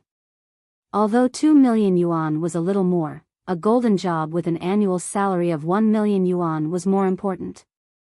After all, he could earn money if he lost it, but he would be completely dumbfounded if he lost his job. Although he was helpless, he still chose to pay. Qin Haodong smiled slightly, took a bank card from Lu Yage, who looked dull, and asked Huang Weili to transfer the money in. Seeing that 2 million yuan was gone, Huang Weili was very distressed. He glared at Qin Haodong and said, Can I go now? Yes. Of course. Customers were God. After taking 2 million yuan, Qin Haodong smiled and said, Manager Huang, we will decorate here in a few days. You can come again, but you should prepare the money first. Huang Weili snorted and ran out with his men. Behind him came the cheers of many leukemia patients. For many years, these leukemia patients had gone to Wilson Company to protest the price of medicine many times, but every time they did not have any good results. Several people were even injured by gangsters several times. Now they finally saw Huang Weili being defeated. Everyone was very happy. After the matter was settled, Nalan Wuxia let the other policeman get in the car first, then took Qin Haodong to the side and said, Why is there a beautiful woman next to you every time it's about you? This time it's a beautiful young woman with a child. Do you have any special hobbies? Qin Haodong said with embarrassment, Sister Lu is my patient. I have nothing to do with her. Don't talk nonsense. Let's be serious. Where have you been these past few days? Why can't I get through to you? Qin Haodong said, I went to Shenangjia for a trip. I just got off the plane. The signal there is not good, so I can't get through to you. Nalan Wuxia nodded and said, You just blackmailed so much money. When will you treat me to dinner? I can treat you to dinner, but the 2 million yuan is for Sister Lu. I won't take a penny. Otherwise, how can they live like orphans and widows? Well, I'll go first. Remember to treat me to dinner. Then Nalan Wuxia got in the police car and went back with her men. Qin Haodong came to Guofeng and said, Director Guo, thank you for your help just now. Guofeng said, it's just a piece of cake for me. I'm far behind Dr. Qin. A black-hearted businessman like him should pay the price. Although they are also pharmaceutical companies, they only care about maximizing profits and don't care about the lives of patients at all. In contrast, Dr. Qin's benevolence is admirable. Qin Haodong waved his hand and said, let's not talk about this. What can I do for you, Director Guo? Guofeng said, you haven't been at home these days, so you don't know. Something big happened in Jiangnan. Something big happened? What about it? Qin Haodong had just gotten off the plane, so he hadn't heard any news. Guofeng said, the Yagyu Corporation of Neon challenged Huaxia and said that they want to challenge our Huaxia civilization. They're overestimating themselves. If it weren't for our ancestors, these Neon people would have already jumped into the sea to feed the fish. How could they say such shameless words? Qin Haodong said, what do they want to challenge us for? Although this challenge is a folk activity, the influence created by the Yagyu Corporation is so great that the whole world knows about it. If we really lose, Huaxia will be disgraced. This time, the Neon people's challenge is very wide, including music, painting, antique appraisal, and medical skills. I'm the appraisal director of the Antique Center, so I naturally have to defend the dignity of Huaxia in antique appraisal. But to be honest, the Neon people are fierce this time. They must have something to rely on. I'm a little uncertain, so I want to ask you to help me. Qin Haodong said, Director Guo, you are an expert in antique appraisal. I'm just a doctor. How can I compare with you? You're being modest. Whether it's the appraisal of the Xuanda censer or the ancient painting of Wu Daozi on Lin Xiaotian's birthday, your attainments are above mine. Guofeng took Qin Haodong's hand and said earnestly, this time, we have a great responsibility to face the challenge from Neon. We can only win. You must help me this time. Qin Haodong thought for a moment and said, well, since Director Guo doesn't mind, then I'll go and cheer for you. Guofeng said excitedly, that's great. With you by my side, I'm sure the Neon people won't be able to make any big waves. Qin Haodong asked, when will the challenge begin? The date is tentatively set in 4 days. I'll inform you about the specific arrangements at that time. Guofeng didn't stay any longer and left Lu Yage's house excitedly. Seeing that everyone had left, Lu Yage came over and said, Dr. Qin, thank you so much. If it weren't for you, I would have been finished today and would have spent the rest of my life in prison. It's small for me to go in, but poor Nyonyo, speaking of this, she burst into tears again. She was really scared just now. Sister, it's all over. Why are you still crying? Lu Yage wiped her tears, took out the bank card and said, Dr. Qin, this 2 million yuan is yours. Take it. Qin Haodong said with a smile, this is the money Huang Weili compensated you for the antique door. What do I want it for? You pay off the debt and buy a house in the city with the rest. Nyonyo should go to school. Then you can live a good life. Lu Yage said gratefully, Dr. Qin, you've helped me enough. I really can't take this money. Why not? To tell you the truth, I don't lack the 2 million yuan at all. You have to think about Nyonyo. You and your daughter are short of money now. Dr. Qin, thank you so much. Lu Yage took Nyonyo's hand and was about to kneel down and thank Qin Haodong, but he pulled her up. At this time, Ma Sanbao said, Dr. Qin, there's one thing I don't understand. Those medicines were obviously in the warehouse. Why did they suddenly disappear?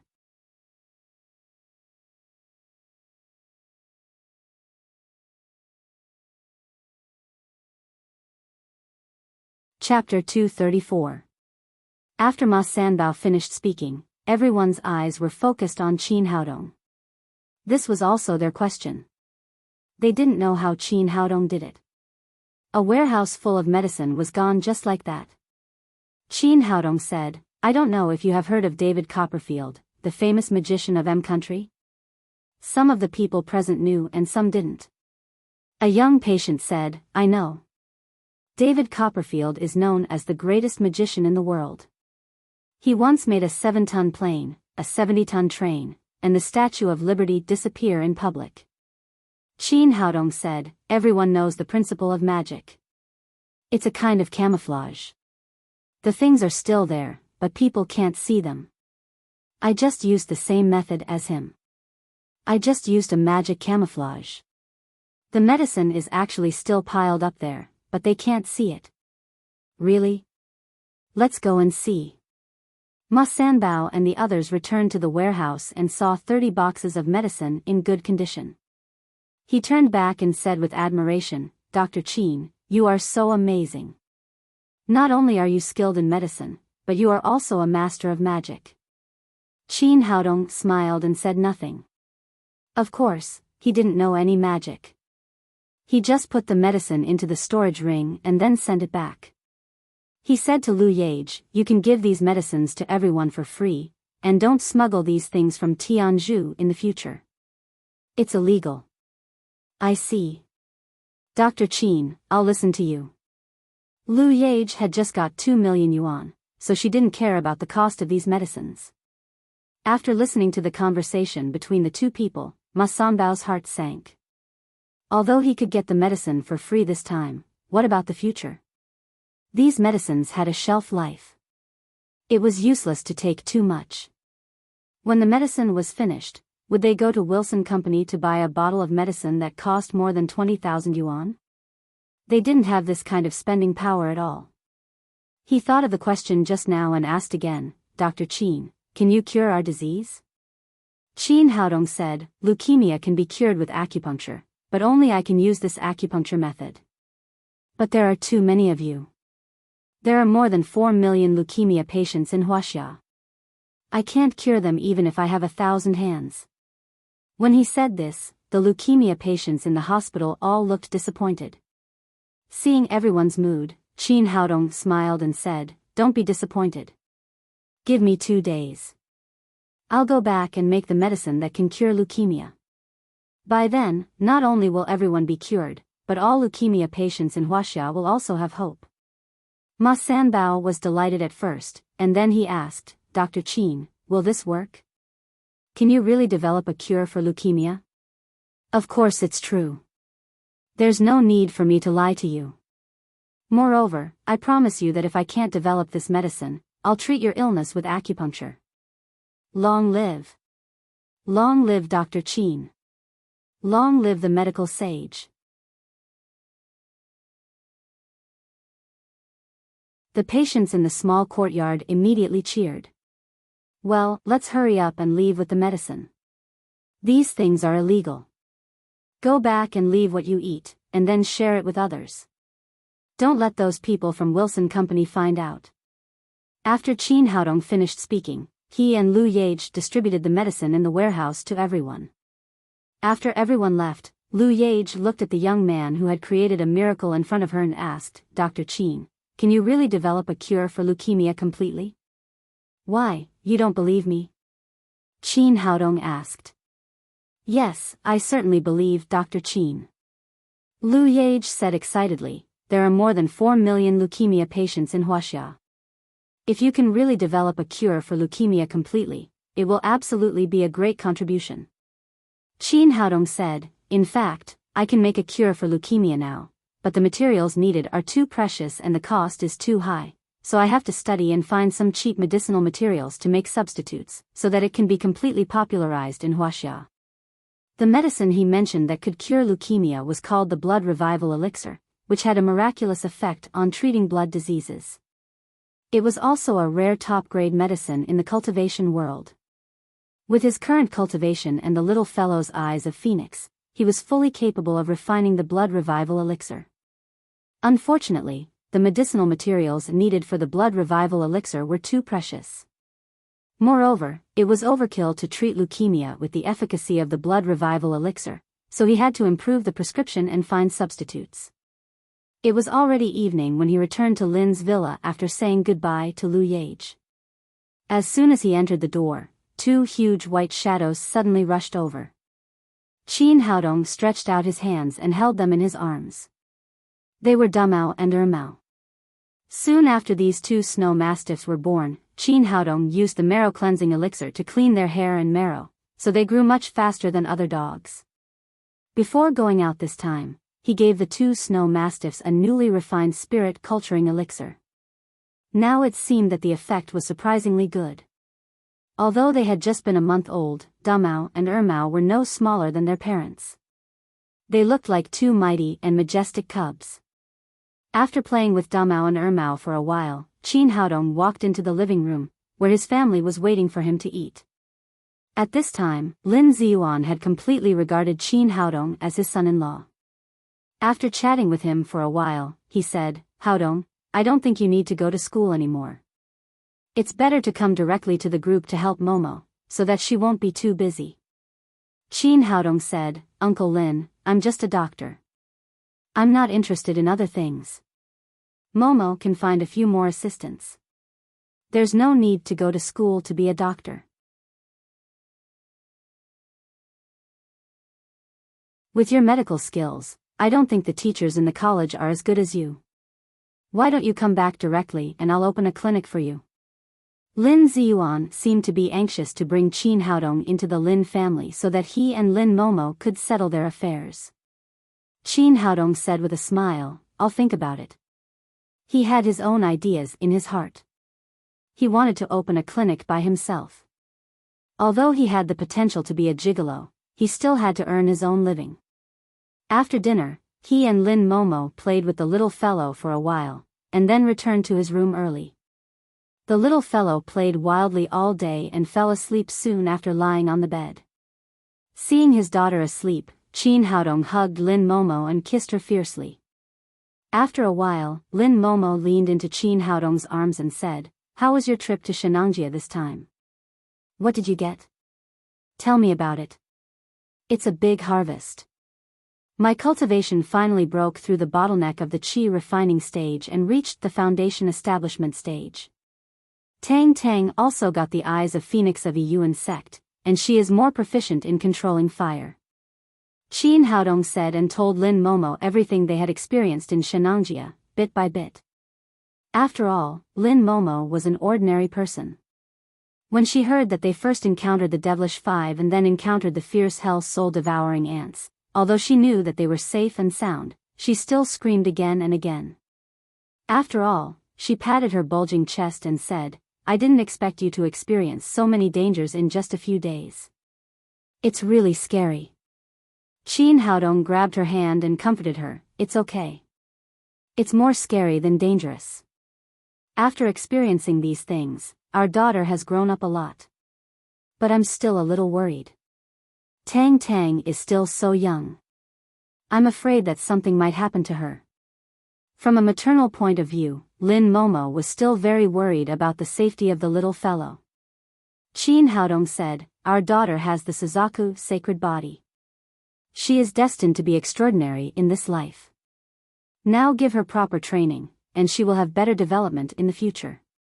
Lin Momo nodded and knew that it was not the time to spoil her daughter.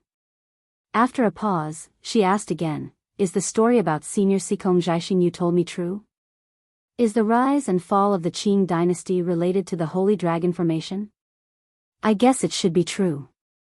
Did Senior Sikong Jiaxing really live for more than 100 years? How can people have such a long life?" Qin Haodong said, "Cultivation is to break through the limits of the human body and break the shackles of heaven and earth. 100 years is just the beginning. The more profound the cultivation, the longer the life. For example, I am now at the foundation establishment stage, and my lifespan is bound to exceed 100 years. If I reach the tribulation stage, it is not a problem to live more than 1,000 years. What about Tang Tang? What will happen to her in the future? With Tang Tang Suzaku's sacred body, it is only a matter of time before she reaches the tribulation stage. Her lifespan is bound to exceed 1,000 years. After hearing Qin Haodong's words, Lin Momo felt sad. Qin Haodong noticed that something was wrong with her and asked, "What's wrong with you?" Lin Momo said in a low voice, "You and Tang Tang can live for so long, but I can only live for 70 or 80 years. At that time, we can't be together. And women are always getting older. In another 20 or 30 years, I will be an old lady, and you will still be so young.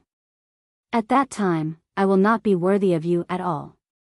Qin Haodong kissed her gently on the cheek and said, "You don't have to worry about this. I have already arranged it for you.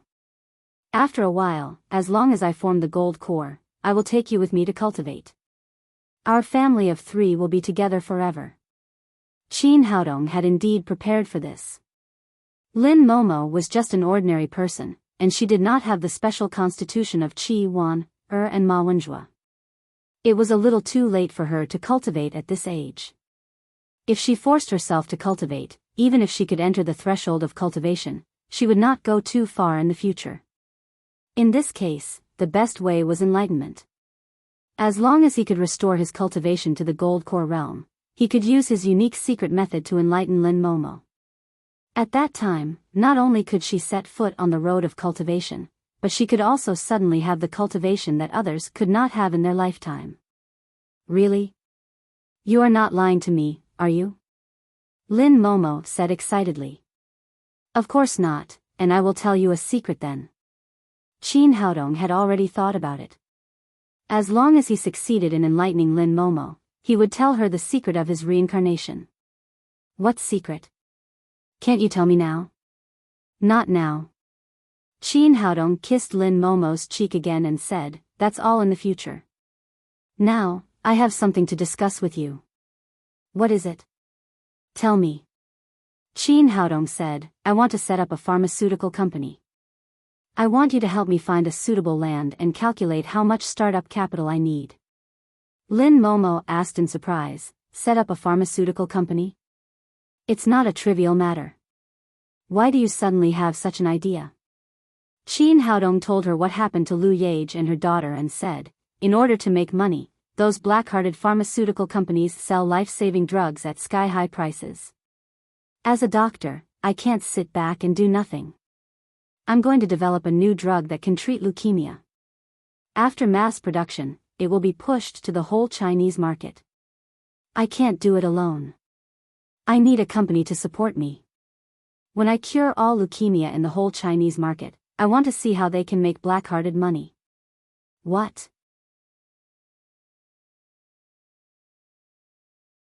You can develop a drug to cure leukemia?" Lin Momo suddenly sat up.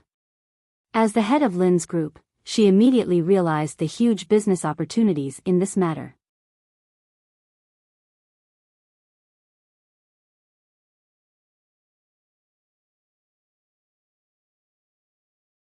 Chapter 235.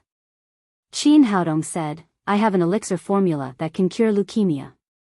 As long as I adjust the herbs needed for the elixir formula, we can enter the quantitative production."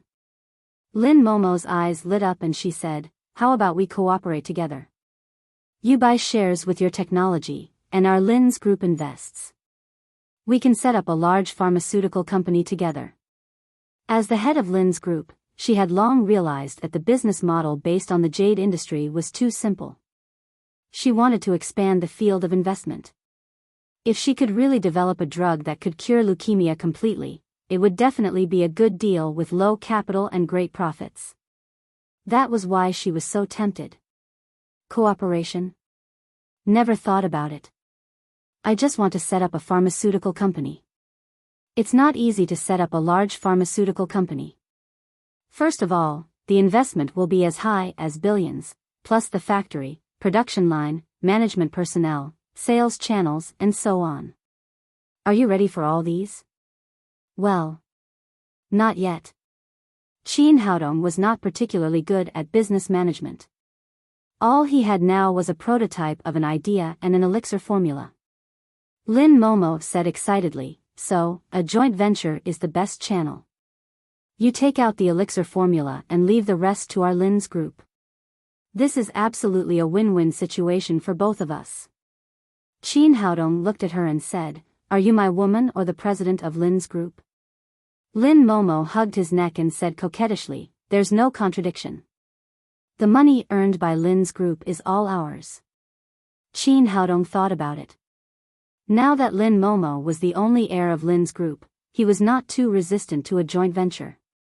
He said, "Well, a joint venture is okay, but I have to get 51% of the shares to ensure absolute control of the company. In addition, the purpose of setting up a pharmaceutical company is not to make profits, so after the drug goes on the market, it will be sold at a low price in Huaxia. It can't be too profitable." Lin Momo said, "The pricing is simple. The cost of traditional Chinese medicine is low. We can guarantee profits by setting a proper price. We will never be a black-hearted businessman. Moreover, we can sell it through different channels. We can sell it to the people of Huaxia at a low price, and then sell it abroad at a high price. After all, leukemia patients are not limited to Huaxia. Is that appropriate?" Qin Haodong said hesitantly. From a doctor's point of view, he did not want to treat patients differently. What's inappropriate about it? Foreign pharmaceutical companies all do this. Otherwise, why is our Baikong sting so expensive here? And it's not only Wilson's company. Other pharmaceutical companies sell their products at 100 or even 1,000 times higher price to China. Why can't we do the same? Oh. You're right, then let's do as you say. Qin Haodong was not a stubborn man.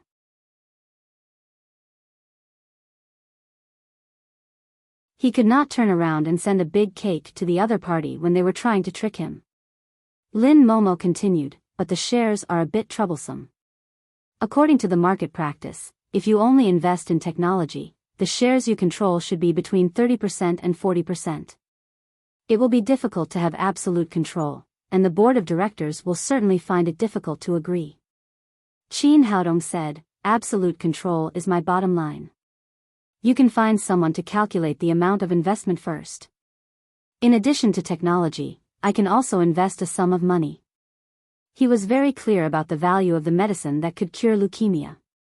This medicine had to be developed in his own hands. Otherwise, if the shares were controlled by the black-hearted businessmen, it would become a way for them to make money from the people of China in the blink of an eye. Therefore, he had to have absolute control.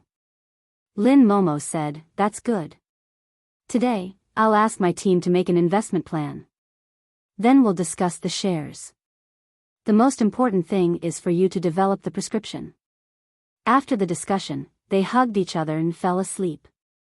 The next day, Qin Haodong did not let the little fellow go to kindergarten. Instead, he took her to his villa and began to develop the prescription to cure leukemia.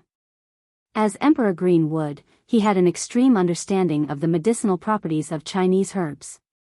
After several experiments, he replaced the expensive medicinal materials in the blood revival pill with several very common Chinese herbs. Although the effect of the refined elixir could not be compared with that of the blood revival pill, it was enough to cure leukemia.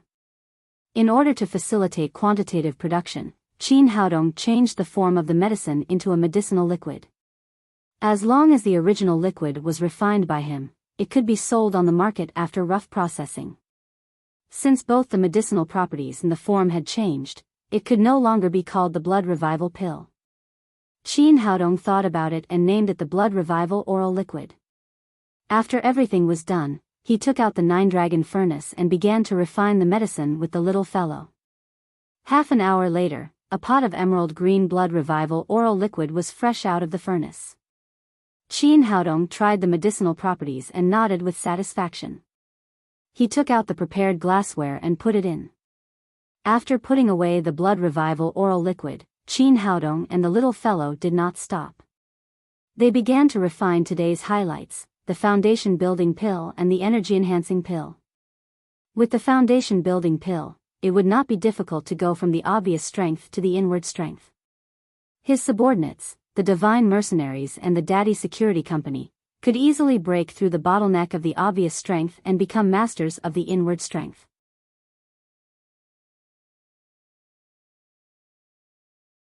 The energy-enhancing pill and the big energy-enhancing pill had the same effect. Both could help warriors improve their cultivation quickly, but the effect was much worse. At the level of the inward strength, the effect of the big energy-enhancing pill was a little worse. The energy-enhancing pill was suitable for masters of the inward strength. However, Qin Haodong could not refine the energy-enhancing pill before his cultivation was improved. Now he could. After a busy day, the father and daughter walked out of the house together in the evening.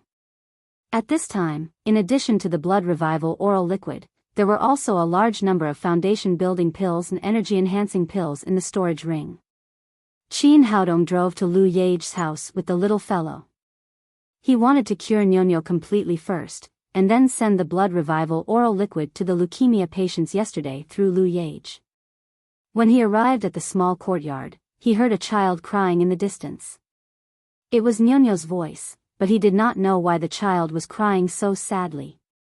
He parked the car and took the little fellow into the yard. He saw Nyonyo wearing a new pink skirt, sitting on the ground and crying. Lu Yage was not around. The cripple from yesterday was guarding Nyonyo, looking sad and indignant. Qin Haodong was a little surprised and asked, "Nyonyo, what's wrong with you? Why are you crying?" Seeing that it was Qin Haodong who came, Nyonyo immediately rushed over and hugged his thigh as if she had seen a relative. She cried and said, "Uncle Qin, my mother was taken away by bad people. You must save her. You must save her." Qin Haodong's face darkened and he asked, "Don't worry. Tell me slowly. What's going on?" "Bad people, bad people. They came to take my mother away." After all, Nyonyo was only 5 years old, so she could only say so much. The cripple said, "Dr. Qin, Yage was taken away by usurers. You must find a way to help her." Qin Haodong asked, "Why did the usurers take her?" The cripple said, "Dr. Qin, you don't know yet. Yage went to Tianzhu to buy Baikong's sting with usurers' money. She even sold her house to treat Nyonyo in recent years. There was no money at home. This time, in order to buy medicine for everyone, she took the risk of borrowing 300,000 yuan from the usurers." Qin Haodong said, 300,000 is not a big number. Didn't you get 2 million from Huang Weili yesterday? You can just pay it back. It's not that simple. Those usurers are vampires. The cripple said angrily, Yage thought so too. In the morning, she took 1.5 million out of the 2 million to buy a school district house for Nyonyo, and bought some new clothes for Nyonyo. She left more than 400,000 to pay off the usurers and live in the future. Who knew that when those usurers came, they didn't follow the agreement at all? When Yage borrowed money, it was agreed that she would lend 300,000 yuan and pay 100,000 yuan in interest every month, and 1.2 million yuan a year. Now she just borrowed it for less than a week, and paying them back 400,000 yuan was already a very high interest. Who knew that these people were not satisfied and insisted that Yage pay a year's interest in a lump sum? Yage didn't have so much money, so she was taken away by them. Qin Haodong's face became more and more gloomy. These people were not usurers. It was obvious that they were robbing money. He asked, "Do you know where Sister Lu was taken?" The cripple shook his head and said, "I don't know. Yage was taken away by them in a car." "Who is the usurers? What's their name?" The cripple said, "I don't know his name. Everyone calls him the Crown Prince. He is a famous hooligan leader. No one dares to provoke him. I heard that the Crown Prince had long taken a fancy to Yage's beauty and proposed to keep Yage as his mistress, but Yage didn't agree. I think he took the opportunity to rob her deliberately this time." "I see. You take care of Nyonyo here. I'll bring Sister Lu back later." Qin Haodong was furious at this time. Lu Yage was a beautiful and kind woman, but God treated her unfairly. First, she was given a scumbag, and then her daughter suffered from leukemia. After so many years of hard work, she finally met Qin Haodong, who helped her cure Nyonyo. She thought she could live a good life, but in the twinkling of an eye, she was targeted by a hooligan. It was said that beauty had a short life, but God treated her so unfairly. As a cultivator, he had to fight against God. Qin Haodong said in his heart, "Sister Lu, don't be afraid. Since God is unfair, I will give you a fair one." He took the little fellow back to the car, took out his mobile phone and dialed Qi Weiner's phone number. "It's urgent. Help me locate a phone number." After that, he reported Lu Yage's phone number. "Wait for me for 2 minutes." Although Qi Weiner hadn't seen Qin Haodong for more than 10 days, she knew that he was in a hurry. She called back 2 minutes later. "This phone number is now in the Night Eye Bar."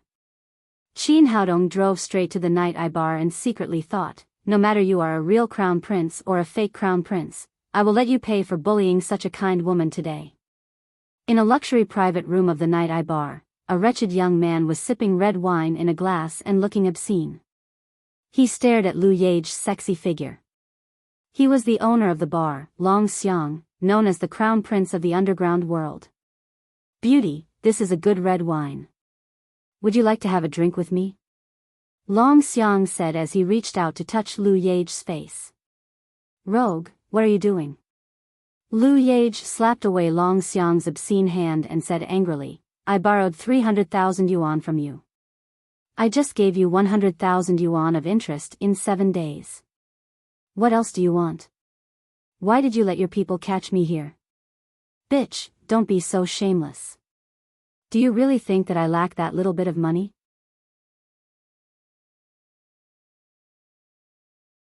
"I want you as a person. I have been watching you for so long. Today I must have sex with you," Long Xiang said as he smashed the wine glass in his hand to the ground, and then rushed to Lu Yage.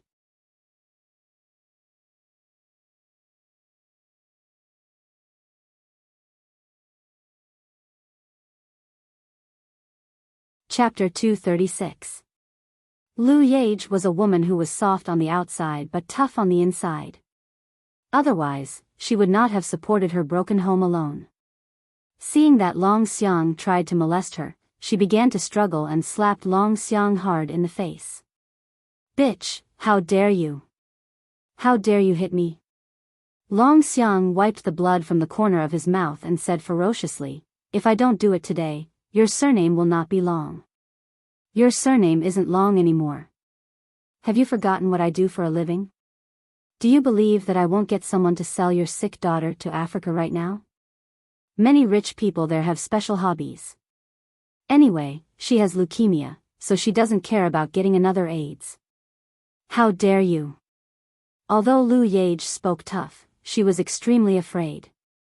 She was not afraid of death, but she was afraid that her daughter would be wronged. There's nothing in this world that the Flying Dragon Special Forces doesn't dare to do. From now on, you better serve me well. If not, you can go to Africa to pick up your daughter." After that, he rushed to Lu Yage with a lewd smile. This time, Lu Yage completely lost the courage to resist. She clenched her fists tightly and shed tears of grievance. For her daughter, she could only endure all this. Long Xiang was proud. Just as he was about to enjoy the beautiful woman in front of him, the door suddenly opened and a yellow-haired gangster rushed in from the outside. "Prince, it's bad," the yellow-haired gangster said breathlessly.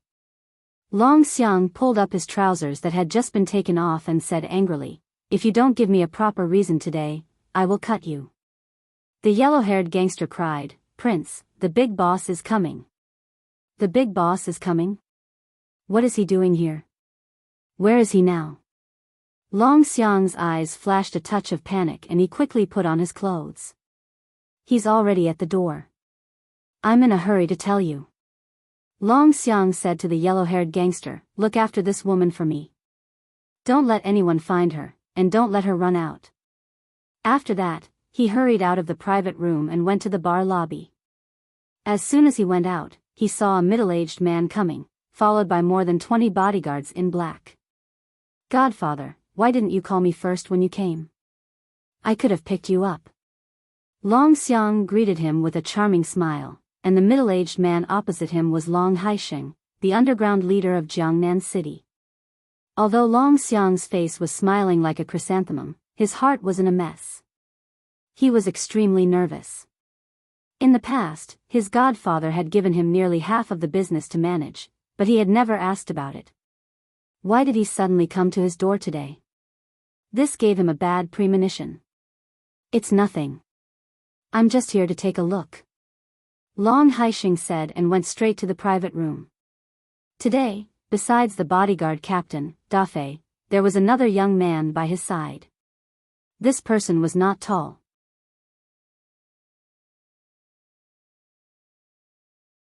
He was barely 1.7 meters tall. His skin was dark, and it was obvious that he was not from Huaxia.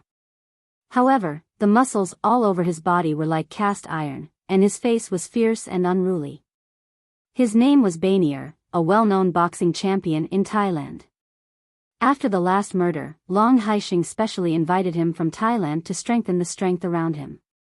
Seeing Long Haisheng going to the private room, Long Xiang was shocked. Lu Yage was locked up in that room. If Long Haisheng found out what he had done, he would be cut directly. He hurried forward and said, "Godfather, there was a little problem in that room 2 days ago. It is being renovated. Let's rest here." Then he led Long Haisheng to a private room next door. Fortunately, Long Haisheng did not care about the room and followed him into the room, which made Long Xiang secretly relieved.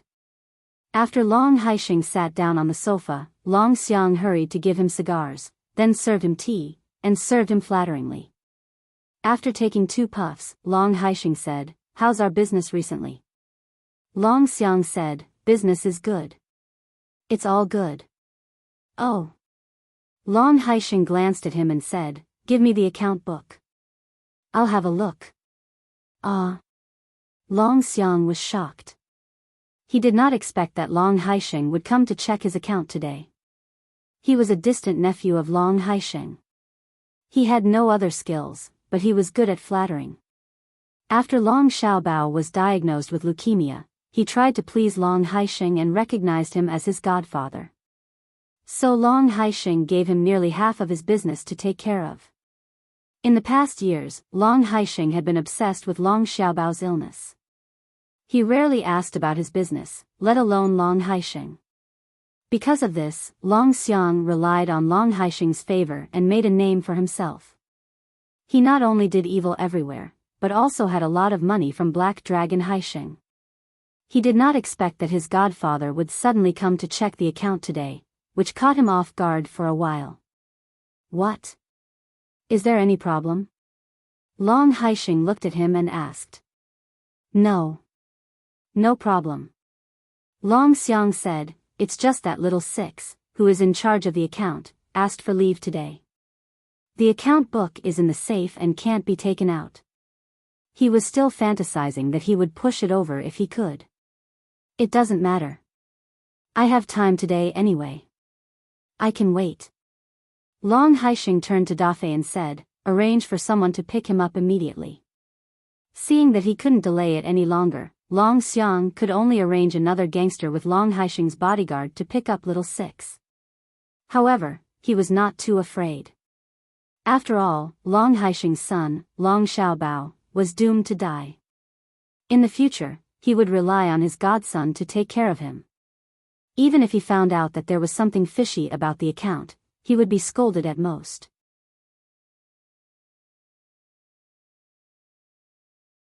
He even fantasized that the reason why Long Haisheng came to check his account was to better train him to be his successor. In front of the Night Eye Bar, 2 tattooed gangsters were sitting on chairs, with a sign of "Closed Business" hanging next to them. First, it was not the peak time of the bar's business. Second, Long Haisheng was checking the account inside, so Long Xiang arranged for people to suspend the business here. The 2 gangsters were smoking and chatting. One of the gangsters with ear holes said, "Brother, you don't know. The woman we just brought back for the crown prince is really beautiful. She has a good face and a good butt. She's so attractive. I love her. I have never seen such a beautiful woman in so many years. If I can sleep with her for one night, it will be worth it. Another gangster with a tattoo on his arm said, "Is that true? Is it so exaggerated? There are many beautiful girls in our bar. Can't they be compared with that woman?" "No. Absolutely not." The hooligan with pierced ears said, "This woman is the best. Although she has a child, her figure is absolutely intact. Moreover, her coquettish appearance makes people's hearts itch just thinking about it. I can't wait to push her down immediately." "You mean this woman has given birth to a child?" "What's wrong with giving birth to a child? You don't understand. Mature women are the best. Otherwise, why would the prince spend so much effort to get her here?" "I'm tempted by your words. But according to the prince's temper, when he has enough fun, maybe it will be our turn. At that time, we can also have fun." Speaking of this, the two of them laughed together. Just then, a man holding a little girl appeared in front of them. Qin Haodong's six senses were sharp.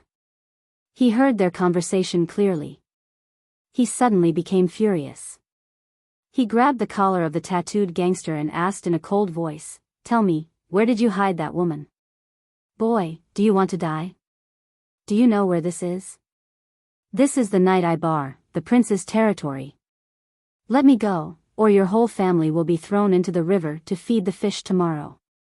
The tattooed gangster was also reckless. At this time, he still dared to threaten Qin Haodong. Before he finished speaking, he had flown out and smashed the fiberglass door of the bar. Countless bones in his body were broken. He lay on the ground and spat out mouthfuls of blood. After that, Qin Haodong reached out and grabbed the gangster with ear piercings. He asked murderously, "I'll only ask you once. Where did you hide that woman?" Seeing the miserable look of his accomplice, the gangster with ear piercings was so scared that he peed his pants. He quickly pointed upstairs and said while trembling, It's upstairs, in Brother Crown Prince's room. Please don't kill me." Qin Haodong lifted his foot and kicked him away. He stepped into the Night-Eye Bar.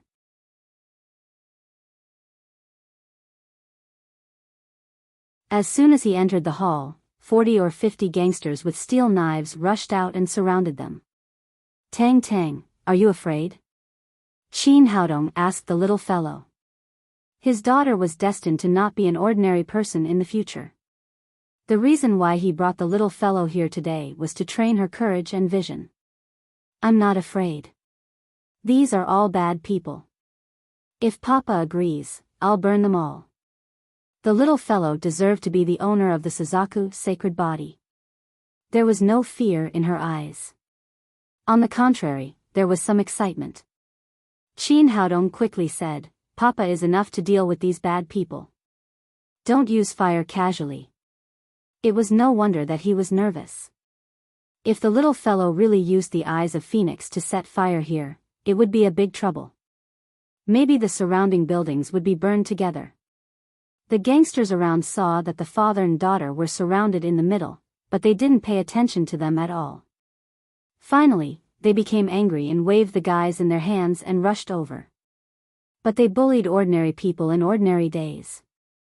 In front of them was a master of the 5th level of covert power. How could Qin Haodong pay attention to them? Moreover, he was angry that these little gangsters had done many evil things in daily life, and even did not let go of the gentle and kind Lu Yage, so he was merciless. These little gangsters were beaten with broken arms and legs, and they flew out in a scream. Long Xiang was carefully accompanying Long Haisheng. Suddenly, a gangster from the bar rushed in from outside and said awkwardly, "Prince, something bad has happened." Long Xiang's face darkened. The title of prince was given by him. This brainless man called it in front of Long Haisheng. Wasn't he looking for trouble for himself? He glared at the little gangster and said angrily, "Don't you see that I'm talking with my godfather? What can be more important than my godfather? Get out of here." At this time, the gangster was completely confused. He didn't understand the meaning of Long Xiang's words. He gasped and shouted, "Prince, something big has happened. Someone has smashed our bar." "What? Someone dares to smash my bar?" Long Xiang was really surprised. His bar was Long Haisheng's. No one had dared to make trouble here all these years. How could it suddenly be smashed? Because this also made him feel ashamed. He shouted angrily, "Where are our people? What do I do with you? Someone smashed our bar. Why didn't you kill him?" The gangster said, "Prince, our people have all attacked, but the man is too powerful. Our brothers have suffered heavy casualties. I'm afraid he will rush in soon." You're tuning into the Romantic Tales YouTube channel. Don't forget to subscribe and join us on this journey to catch the most captivating stories.